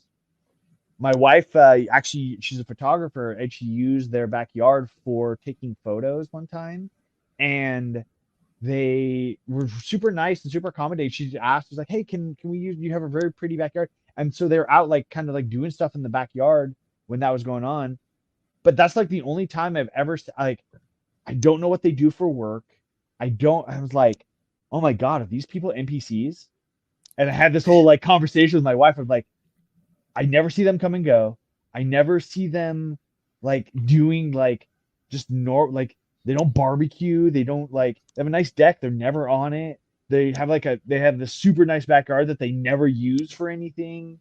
And it's just like, but like all my other neighbors, my backyard neighbors for the most part, like there's this other neighbor. She has really like tons of like rose bushes and stuff. She's always out there. And I've had like full conversations with her and just like talk. She used to be a teacher, then retired, and they've lived in that house like the entire time the house has been built. And so, and like I met her son and I met her grandkids and stuff like that. And so like I know like a lot about them. And so like I'm like, oh, I know a lot about them. And then like another neighbor, like his wife's a hairdresser, and like it just so, but I know all these things about these people, and like I've had full on conversations, and I know more, but just these one neighbors are just like, they don't have any kids. They don't have any pets. It's just like, I don't know. It is kind of like, this is kind of weird. But they're super nice and everything, but it's just like, I always, it's funny because like 2 out of the last 3 episodes, we got into some weird stuff, and I was like, all right, Dante, start steering away from the weird because you start making people feel nervous. But you know what? Fuck it. I love the weird. All right. Yeah. So this is one thing that my buddy and I were talking about, and he had a very short-lived podcast, I think, but I love the idea. It was called the Tinfoil Bunker, and he wanted to talk about conspiracy theories, and he and I got into the simulation theory. And one thing we were talking about is like, have you ever seen your neighbors bringing groceries? Okay, I have. I've seen one ever. Okay, because I helped them. Okay, no, I that was a whole thing for me for a while. Never seeing your neighbors bringing groceries, but I've seen all my neighbors bringing groceries. So like, okay, yeah, that's for the long. Okay, so as far as conspiracy theories go, I love a good conspiracy theory as long as it doesn't hurt anybody. As long as like nobody's like hurt by it, and there isn't like the whole idea of like, did we land on the moon or not? That one kind of bugs me a little bit just because it's like billions of dollars, trillions of dollars of like tax dollars just up in smoke if we didn't. And it's kind of like, well, that kind of sucks. Yeah. But like the flat earth, it's been disproven multiple times. And I love it. My favorite thing now is flat earthers trying to prove that the earth is flat and then realizing like disproving it for themselves. That I came across like 3 different videos lately of that happening. It just makes me giggle so hard. But it's just like, but if the earth is flat, it doesn't hurt anybody. It really doesn't. It's just like so what if it is? Yeah, who gives a shit, man? I love a good conspiracy theory, or like that all politicians are lizard Illuminati, and just like so those type of conspiracy theories are just fun to like play with, right? And they're all like what, Black Mirror episodes, right? So yeah. I always love the ideal. So I'm not a conspiracy theorist. It gives me a headache at times, like if I let myself get wrapped up in it. But I love to hear, like harmless ones, like you said, like ones that are fun to mess with, like, like flat Earth. And now there's the whole hashtag space is fake, things like that. And it's like, okay. And Eddie Bravo isn't doing any help as far as that one either. Yeah. I feel like though for a minute he was open just to the ideal of things, and then he just started leaning real heavy to a point He where it's got like, oh man, yeah, lost him.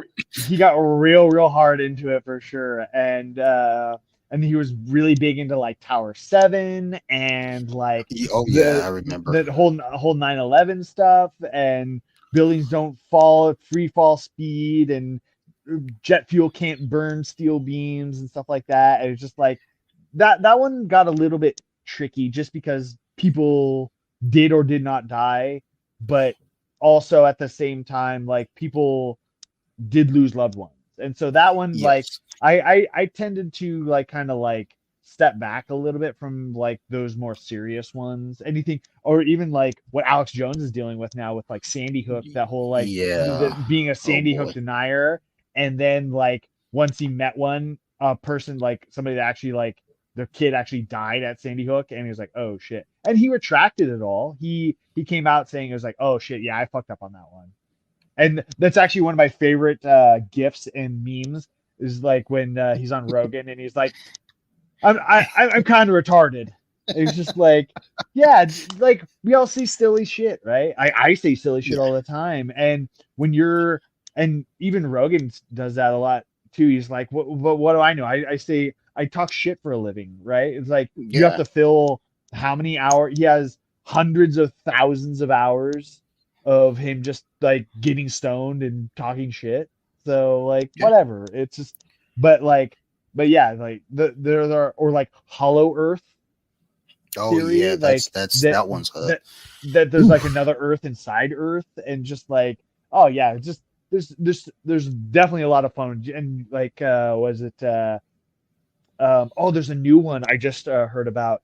It was about there was like there was like this advanced civilization in it's on the tip of my tongue. It's like right outside of Russia.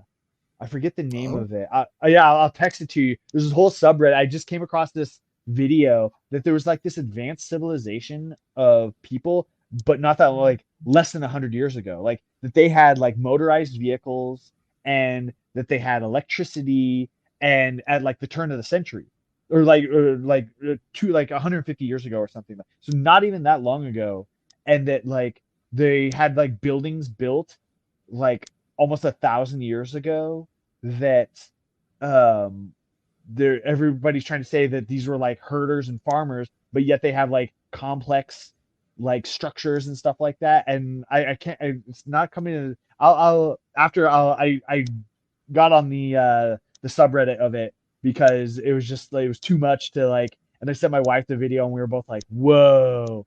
So it's just like there's another, but kind of like realizing like why would this be a conspiracy theory, and that the idea that, oh, because it messes with the whole timeline of how long humans have been around and how long we've like had technology and stuff, and it's like, oh yeah, like that type of stuff. I didn't get that. So but yeah, just conspiracy theories are definitely fun, and they're also, it's just like it's also one of those like fun things. I don't know about you, but maybe it's just my culture at jiu-jitsu, and maybe I don't smoke weed, but a lot of my friends do at jiu-jitsu. And after you get done rolling and you just like start like talking about weird shit in the locker room or on the mats, like I definitely feel like it's because it's such a safe space. And I actually said that yeah. the other day, that it's like, oh, you can literally talk about just about anything at jiu-jitsu, like on the mats after, or in the locker room, and people are like pretty chill with most things. Like we talk about movies or talk about like silly stupid shit or just goof around or whatever.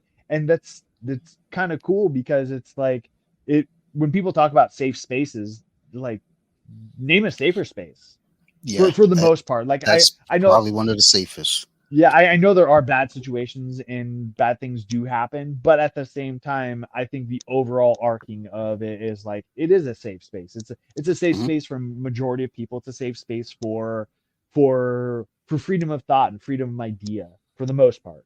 So Yeah. especially at my gym, like, and I feel very fortunate to have that at the gym that I train at. When I say my gym, I've been training there for like, I think 6 or 7 years now, and so it's just like it does feel like there's a great sense of community there. So it's just being able to have that space there and have that ability to like talk about silly shit, talk about movies, talk about whatever. It's definitely it's it couldn't get much safer of a space for me, I would say. So No, I agree. Um, Actually, with you're talking about conspiracy theories, I think I'm gonna toy with that ideal for the other podcast for So You Like Horror, and if you don't mind, I might want to have you on as a guest for that one. oh dude, Just to, I would love that. I'm not super into horror. I like some of like the older, like I'm more of like an actiony horror. Like give me yeah. like Critters. Give me like it's funny actually. I just saw the funniest meme the other day. It was like, oh, we didn't have minions growing up. We had these guys, and it was the Critters guys. I was like, oh yeah, that was my version of it. And but just like the weird shit that I don't know, like I maybe it's just because I don't know, just the horror bug never bit me. And maybe because I was like too afraid as a kid or what, but like yeah, there are a I think, couple I think would be considered horror movies that I like. So, well, but yeah, no, I, I would love to come on. Yeah. like I think about because when I toy with the ideal of horror, I try to Mm-hmm. think of like because people like to think of horror as like a direct thing, like slashers or Mm-hmm. even the classic Universal monsters, things Mm-hmm. like that. And I like to kind of step outside the box a little bit and go into things like, well, there are conspiracy theories that are definitely terrifying. I'm working on doing a an episode with a friend. We're gonna talk about true crime Mm-hmm. and those types of documentaries. So I'm Yeah. always trying to like find things that isn't necessarily, most of the time it's I'm talking about movies and franchises and stuff, but every so often I like to steer off that path and say, let's talk about something a little bit different. Like my current episode that's out is about the Final Destination franchise. My Dude, wife and I did it. the Final Destination, the one movie that made everybody hate drive behind log Yes. trucks. Seriously, like the amount of people you can see it on the road when there's a log truck, and of course Oregon, there's tons of logging. When there's a truck with logs on it, you can see people getting out of the lane behind them immediately. Yeah. It's just like, oh, that changed that movie single handedly changed the way people see those trucks. Yeah. It's like, and I've been putting up posts because what I do with that Instagram is I have the episode. I only post like maybe once a day, but I'll always post something in relation to the episode theme. And I've just been posting. I think I put up the trailer for the second one, and it shows that specific part of the scene. I was like, oh wow, that I know that's triggering people. Oh yeah. But like the next episode, I'm sitting with a guest that we're talking about living in a haunted house, a house that they lived in for 20 years. So we're not so much talking about a movie as much as we're talking about an actual experience. And then I have some friends that went up to Salem, Massachusetts. So we're going to talk about witches from that point. So it's like I try to do things that kind of steers away from the traditional norms of like, let's talk about horror movies, and let's talk about different things. Like, and I think conspiracy theories can fall into that in some capacity. Sure. So I'm going to look at try to work out some kinks in it, and then we'll talk. But Dude, speaking of, I don't mean to cut you off, but speaking of horror movies, I actually just rewatched 13 Ghosts. Dude, one of the best memes I've ever seen was, I want to see a Netflix miniseries on each of the ghosts. And I was just like, dude, I would watch the shit out of that because I want to know how they all became ghosts. I want to know like, and it's the movie is, I don't know if it like holds. It was fun to rewatch. I enjoyed rewatching it. I think it's maybe like it was in that time of like the CGI got a little kind of goofy. Yeah. And so, but then at the same time, like, I don't know, like, because there's still like a lot of practical effects too. Like when they're getting like slashed up, you can like really see them getting slashed up. So, but no, I would totally 1,000% watch a miniseries on the 13 Ghosts. I would not just watch that miniseries if they did it on Netflix or Hulu or wherever they did it. I would I would watch it completely. But if they even decided to go MCU style and say, look, we're going to do a bunch of movies over a few years, Oh yeah, and but it has to be done right. You can't just say, look, we're going to do this as a cash grab. You gotta, really flesh out that story, and it can be each movie can be no more than 90 minutes, because I feel like Yep. you start dragging. But I'm in no matter how it cuts. And the thing is, this has been going around for at least the last, I want to say 10 years now. Why has no one grabbed onto that? And it could be a distribution things with Castle, Dark Castle. I believe they had the rights the last that I saw. But dude, and that whole like movie thing of like who owns rights, and I think that goes back to like, was it the movies that made us or whatever? You see these like movies that like some of them got shelved for like a decade. They just like they buy the rights to it, put it up on a shelf so nobody else makes it, and they're like, oh yeah, we still have that. And so somebody may some studio may have the rights to the 13 Ghosts like intellectual property, and they just like they couldn't find the right director, or maybe they tried to find a director, or maybe who knows. And at this point I almost like, fuck it, have like somebody like fan film make it. Like, isn't that how Deadpool came about? Like, wasn't that like it was a fan like short that caused the movie to happen, and now those two movies are fucking rad, man. So it's just like it's cool to see that type of stuff. But also like that can also go the bad way too. Like, what was it? There was that trailer for like Fresh Prince that was like a fan made one, and it was a remake for Fresh Prince of Bel-Air, and there was like a fan made one that looked really cool. It's kind of darkish, and like it looked like it could have been like HBO, or maybe something like a little bit like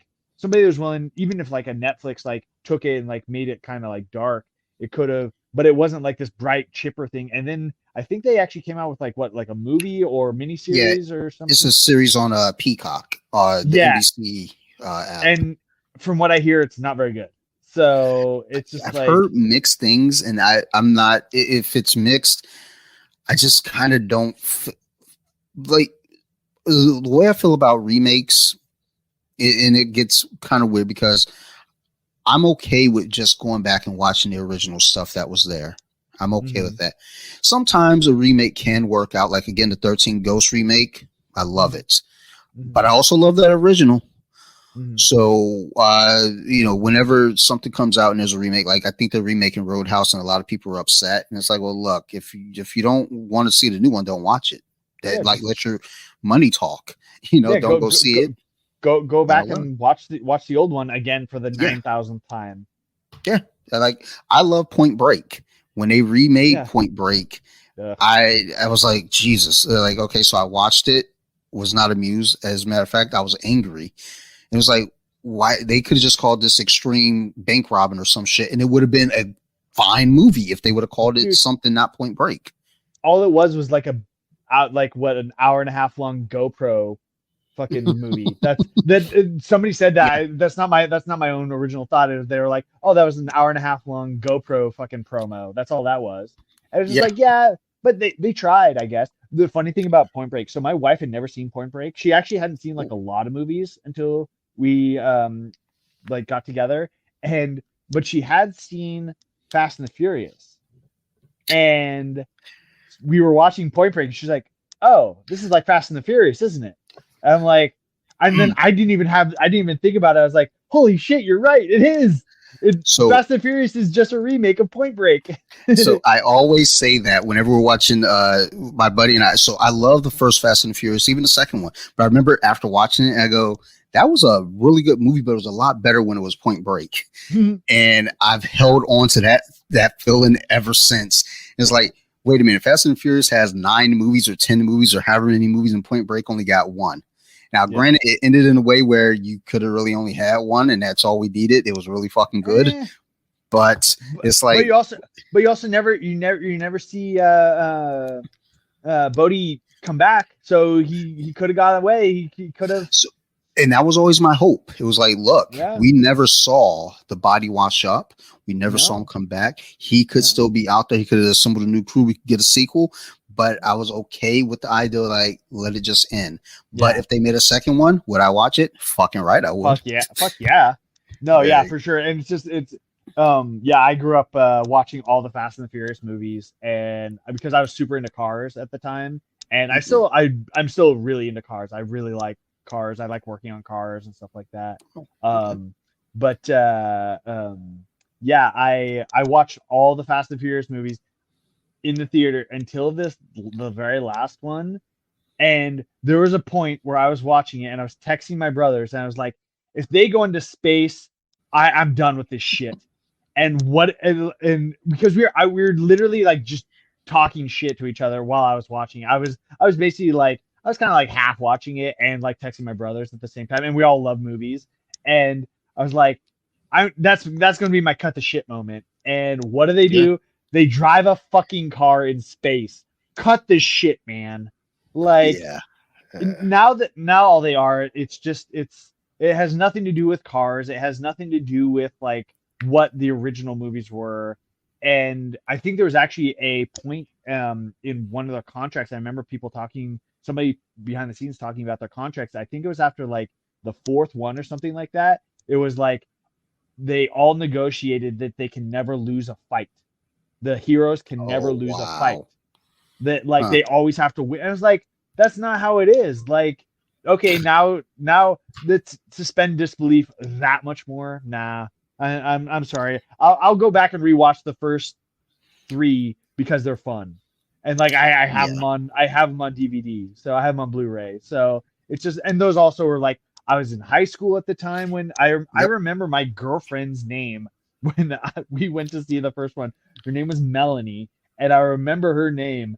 And I remember us both going because her mom drove us to the theater to go see it. So it's just like I was at that age. I was into cars. Everybody wanted a Honda. It was just like that was when people were starting to soup up Hondas. It was just a thing to do. And like in our area, like cruising in cars was like a whole thing. It was just like there was literally an area called the Gut, where in a town like 10 minutes over, that was like you just cruise the Gut, and that's what you did because it was like there wasn't much else to do type thing. So it was a town of I think like 40,000 people. So it's just like you just cruised and then you hung out in parking lots and then you cruised some more and then you hung out in more parking lots, and that's just what you did. So and then there was a small like contingent of that, like there was some street racing. There was a place about another like 30 minutes away that people would go street racing, and straight up like they would race for money, and they would like, and I remember going to do that. It was a legitimate thing that happened and none of these people had like super fast cars or anything, but they were like literally trying to like make their cars faster in any way they could. So I remember when I first watched it. I'm not really big into cars, but my buddy is, and he brought me over to his place because he grew up relatively sheltered for the most part. So me coming over to the house to watch a movie with them and hang out was a big deal.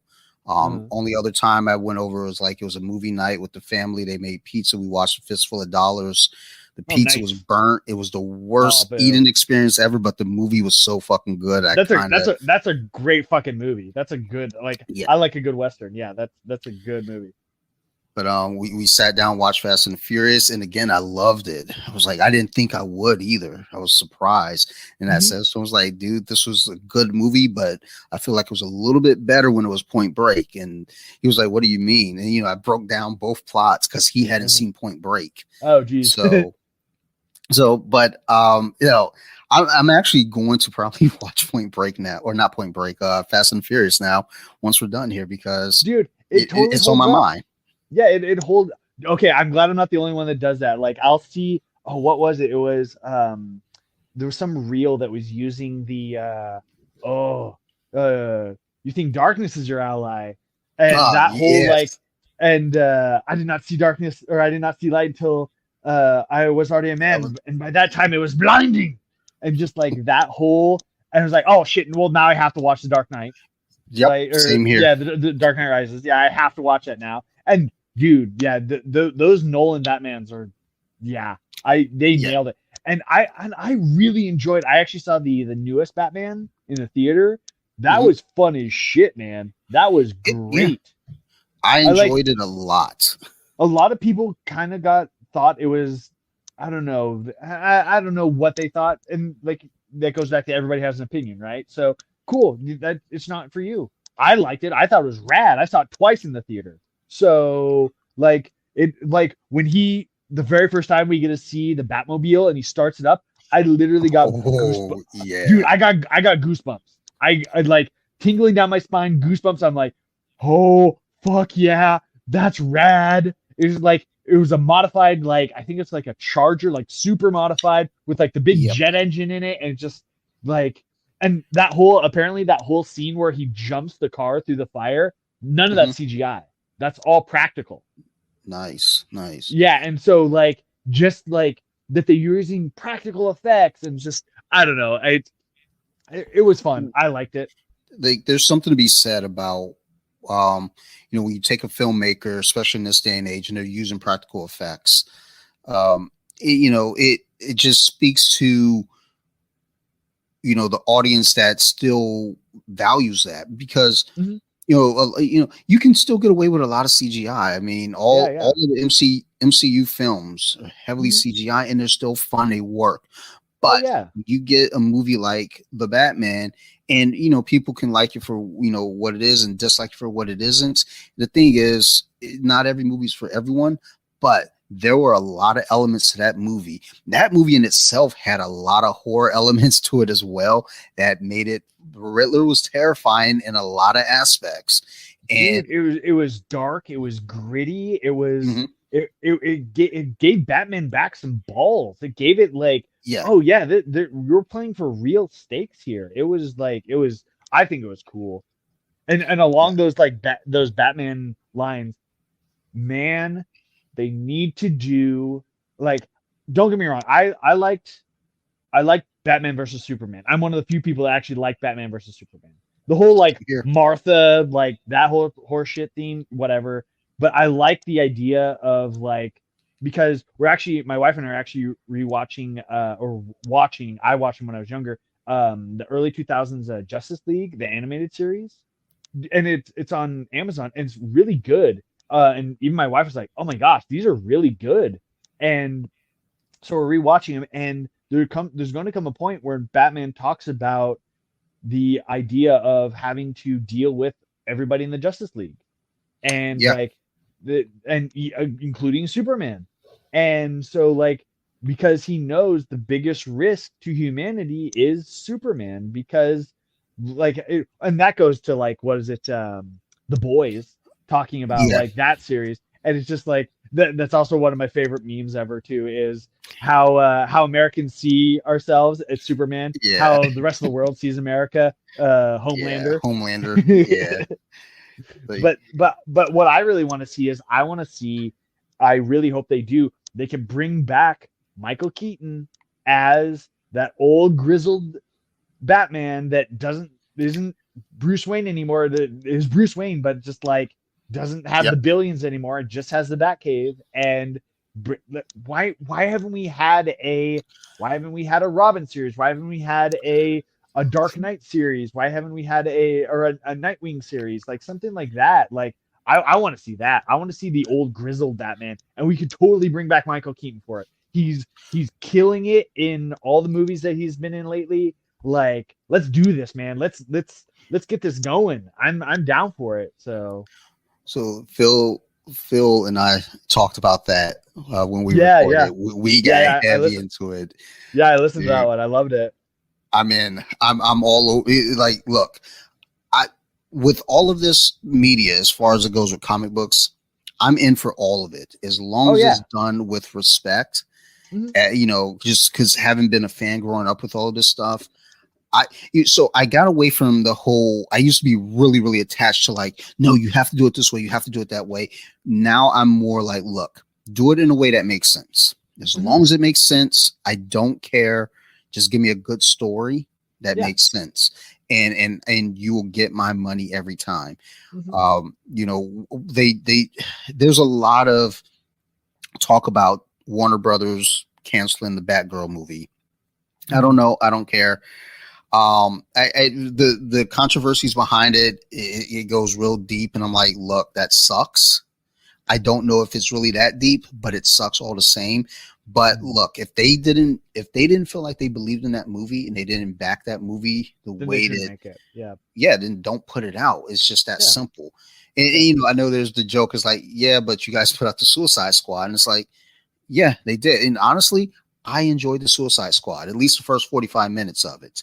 You know, the movies that they're doing, and I feel like Warner Brothers, they may be in a bit of they don't necessarily know what they're doing, but if there's anything that I think they should hitch their wagon to is Shazam and Black Adam right now, because it looks like if they're going to do, they're talking about, they have a 10-year plan. If they're going to do a shared universe with a 10-year plan, a good start point right now is Shazam and Black Adam, since they are rivals. And yeah, Shazam was fun as shit. I thought that was a fun movie. God, yes. Yeah, I didn't want to see it at first, and then when I did, I was like, holy shit. Like, I bought Joker, which Joker's a great movie. I just don't like it as a Joker movie. I love it as a movie, but I have mixed feelings on it.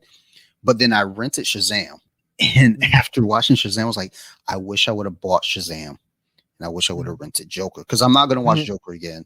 Because again, it is really good, but it's good in that way where it's like, I don't want to watch it again because I don't want to start nitpicking. But Shazam is good, it's fun, and I can watch it over and over. And there's a part of that story that made me cry when he met his mom, and then that shit flipped on him. And every time I see it, I tear up. And my wife's like, because I was a foster kid. So, and my wife's like, you going to be okay? I was like, yeah, I just love watching this movie. But the sequel looks like it's going to be a lot of fun. Black Adam looks really fucking good. Dude, I'm definitely hyped for Black Adam. That's definitely one that I'm excited to see how, and to kind of see The Rock as like a bad guy, basically, right? So I don't know anything about Black Adam, so I'm going in like my cup is totally empty for this, and so going into it, I think that's important. Yeah, and I'm going with zero expectations, and I don't know. Did you ever watch professional wrestling? Yes. Okay, so wasn't there? I just actually had it on in the background. Wasn't there a point where The Rock was a bad guy? So we know he can play, because this is going to be the first time we're actually seeing him in a movie where he's not a good guy. If I'm right, like he's pretty much always played a good guy. I mean, Scorpion King, or not Scorpion King, but The Mummy Returns is kind of arguable because he was, I guess, the villain, but then they made the actual Scorpion King movie. But which is also a fun movie to watch. I like that movie. Yeah, I'm pretty sure I own that. That was during my period where I was just buying movies. I didn't even care. It was like, it has a price tag, give me. Isn't there like a third one or fourth one that has like Randy Couture in it? Yeah, like the Scorpion King or something. I believe it's I want to say it's the fourth, but it could be I think it's the third, and they did a fourth one with someone else. But it's like with The Rock, he's charismatic. So he was in pro wrestling. I mean, well, he started off as a good guy coming out, big smile, like fucking neon blue armbands, and like long wavy or long like stringy hair, and he came out, and then they repurposed him as Rocky Maivia, his dad being Rocky Johnson and his granddad being High Chief Pete Maivia. So they didn't shy away from his lineage. Yeah, because all the Samoans in the WWE are all related except for like two. And then I think at one point he was still a good guy, and he was kind of transitioned to a bad guy. And I remember they were booing him. They're like, Rocky sucks. And he just pauses, looks up, and says, why don't you all just shut the hell up? And from that point, that was him. It was born. And then the problem came in, though. He became super charismatic. So him as a bad guy and Stone Cold, they're both like bad guys that were super charismatic that everyone fell in love with. And it's like, you can't You can't have the bad guy being cheered by everybody. So they're like, well, fuck it. Like, no matter what we do, even when you had like, a setup where Stone Cold beat, or I think The Rock beat Stone Cold with a chair at the end of a match. He just kept beating him with the chair. People were cheering him. Well, people booed him, and then the next night they was back to their bullshit. Yay! It's like, you fucking people, you fucking fans, like, make up your mind. Do you hate them? Do you love them? You don't know. But it'll be interesting to see how he pulls this character off. Because in the comic, I mean, over the years, the character started looking more and more like The Rock, and then eventually that became a fan cast. Like, oh, The Rock would be perfect to play Black Adam, and here we are. And I'm at first I was like, I'm not interested. He's a great actor too. I think he's a really good actor. I feel like he got like kind of typecast into like those Jumanji movies, and he was just like, oh, we'll do another one, make $100 million, do another one, and make another $100 million. Oh, he's also in Fast and the Furious movies now. And then I did not watch Hobbs and Shaw because I was just like, I give zero fucks about that storyline. And it's just like, yeah, but movies like The Rundown, great movie, super fun. Like they're like, I think he's a good actor. I think I can't name something, and I know he's also done like just as many like shitty B movies too. But at the same time, like, there's some good movies out there with him, and I appreciate, like I said, if somebody asked me if the Scorpion King was on, like, if it was like an option to watch on Netflix, I'd watch it. If the Rundown was an option to watch on Netflix, I'd watch it. Like, oh yeah, I remember this movie. Let's rewatch this movie type thing. So jump back into the nostalgia of it. So yeah, exactly. And that's what they'll get me with that. But like, yeah, and apparently I hear those Jumanji. I just haven't seen them for some reason, but they're fun. Like I was gonna say that they're fun movies. Like, why not? Like, can a movie just be fun? Like, my dad has this saying about movies, and he would. So I grew up, and like I said, we weren't like dirt poor, but we also did not really have money per se. Yeah. And so a thing with my dad was he grew up in watching so he's a baby boomer. So he grew up in he graduated in 1969 from college. He was like an adult in the 70s. So he grew up in like the 40s, 50s, and 60s. And so he grew up when like movies were coming out in theaters and it was like a big thing to do and all that type of stuff. And like more of the modern type of cinema type thing. And so my dad's super into movies, so he got me super into movies. And growing up, he would always, every Friday night, he would rent 2 movies. And because there was like, you rent one at our local movie rental place, it was rent one movie, get your second movie for like half off or something. So it was like, it was a cheap way for us to like watch something fun. And so Friday night we'd watch a movie, and then Saturday night we'd get to watch a movie. And so that was just what I did growing up. And so we always had movies, and he would get a movie, like an action movie, and he's like, yeah, it's time for a little mindless violence. And it was just like, oh yeah, just can we just like veg out and just watch some shit get blown up and just like not really kind of care about the story and just like whatever. It's just and I think that's why I like the 90s action flicks, the fucking the Eraser, Money Train, and like all those type of just like the Die Hard movies, like those ones. Just like, let's just watch some like silly shit happen and just like suspend some disbelief and just enjoy a movie to enjoy a movie. Like, you don't have to overanalyze fucking everything. Exactly. And that's where I get with a lot of these movies. Now, my one buddy and I, we go back and forth at times about movies, and he'll say he doesn't like a movie because of all these things, or he loves a movie because this actor's in it, they're phenomenal actors. Like, look, I don't fucking care. I just want to be entertained. And sometimes being entertained means I can put a movie on in the background and just let it run. I could look up at the movie, see the action going on, but I don't need to follow the story. Yeah. And then sometimes I want the story. I mean, it just varies on, like, I mean, I'm the kind of person, I go to bed at night because, again, I watch horror movies. I go to bed at night watching a horror movie. And a lot of times if I do that, it's going to be something like Friday the 13th, where I don't need the story. I just need, like I can be sitting there staring at it and I know I can go to sleep. But if there's going to be something like one of these more modern horror films, you got to kind of follow the story. I don't go to bed to those because then I'm going to keep myself awake until 3 a.m. watching the movie, trying to figure out what's going on. I'd rather just put on Nightmare on Elm Street's kind of a bad choice before bed, but sometimes it happens. But usually Friday the 13th or Halloween, because you don't need to follow the story. You just watch some people die and then you go to sleep. Kind of fucked up, but that's how I do my life. Yeah. But Mike, it has been a blast talking with you. For sure. I'm getting summoned by my wife. I gotta get out of here. So no worries.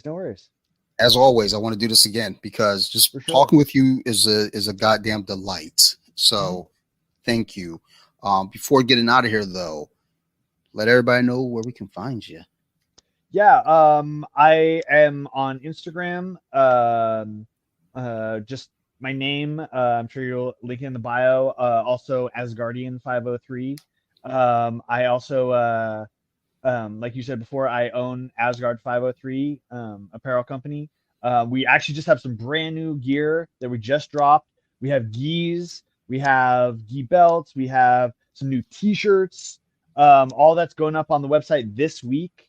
Lots and lots of stuff. I actually I ran a booth over the weekend and sold out a bunch of stuff, so I had to actually reorder. So stuff will be back in. So if you see it on the website and it's out, don't panic. There's more on the way. But definitely check back. And if you have any questions about any sizing, anything like that, please don't hesitate to message me on Instagram, on Facebook, shoot us an email. I have enough friends that have gear that I'm pretty good at sizing people up for like waist size, rash guard size, anything. And also if something doesn't fit and you didn't wear it in the gym, you're more than welcome to return it. We'll send you a postage paid envelope with your right size, and it's super easy to exchange anything. Just Asgard503@gmail.com. With any questions. We also do lots of custom gear for gyms. If your gym or school or club is looking for custom gear, that's one thing that we specialize in. Shorts, rash guards, singlets, and anything you guys need, we can do. We also do custom gis as well. We've done a couple of runs of custom gis for gyms. So I know that can be kind of like a hectic thing for a coach to kind of sort their way through and kind of figure out, and let us help you make that easy and let your students have some cool gear that they can wear for the gym and represent at competition, at whenever they travel, or if you have one of those spots that a lot of people are coming through.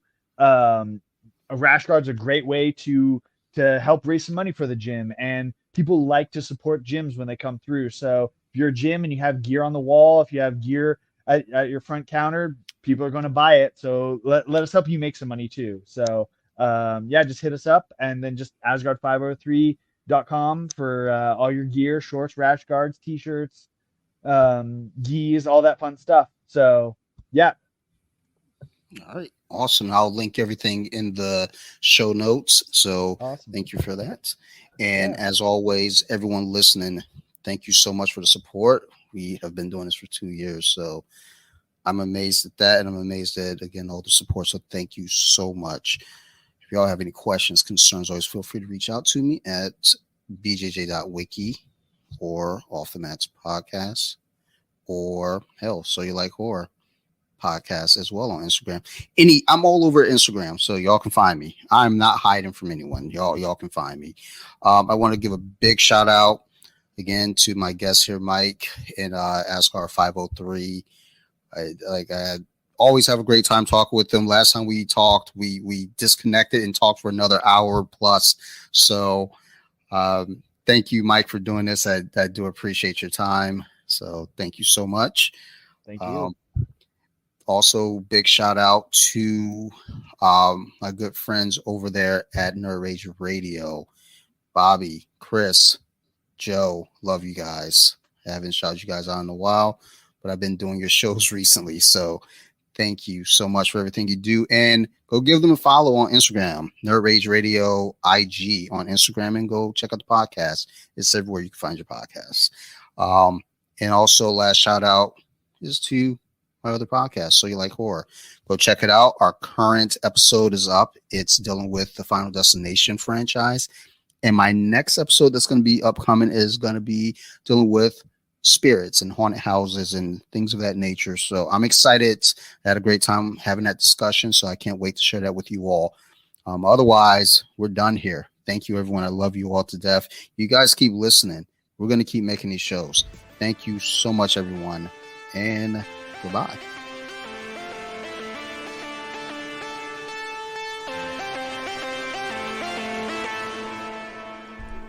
Deeper with it. Now let me sing a song.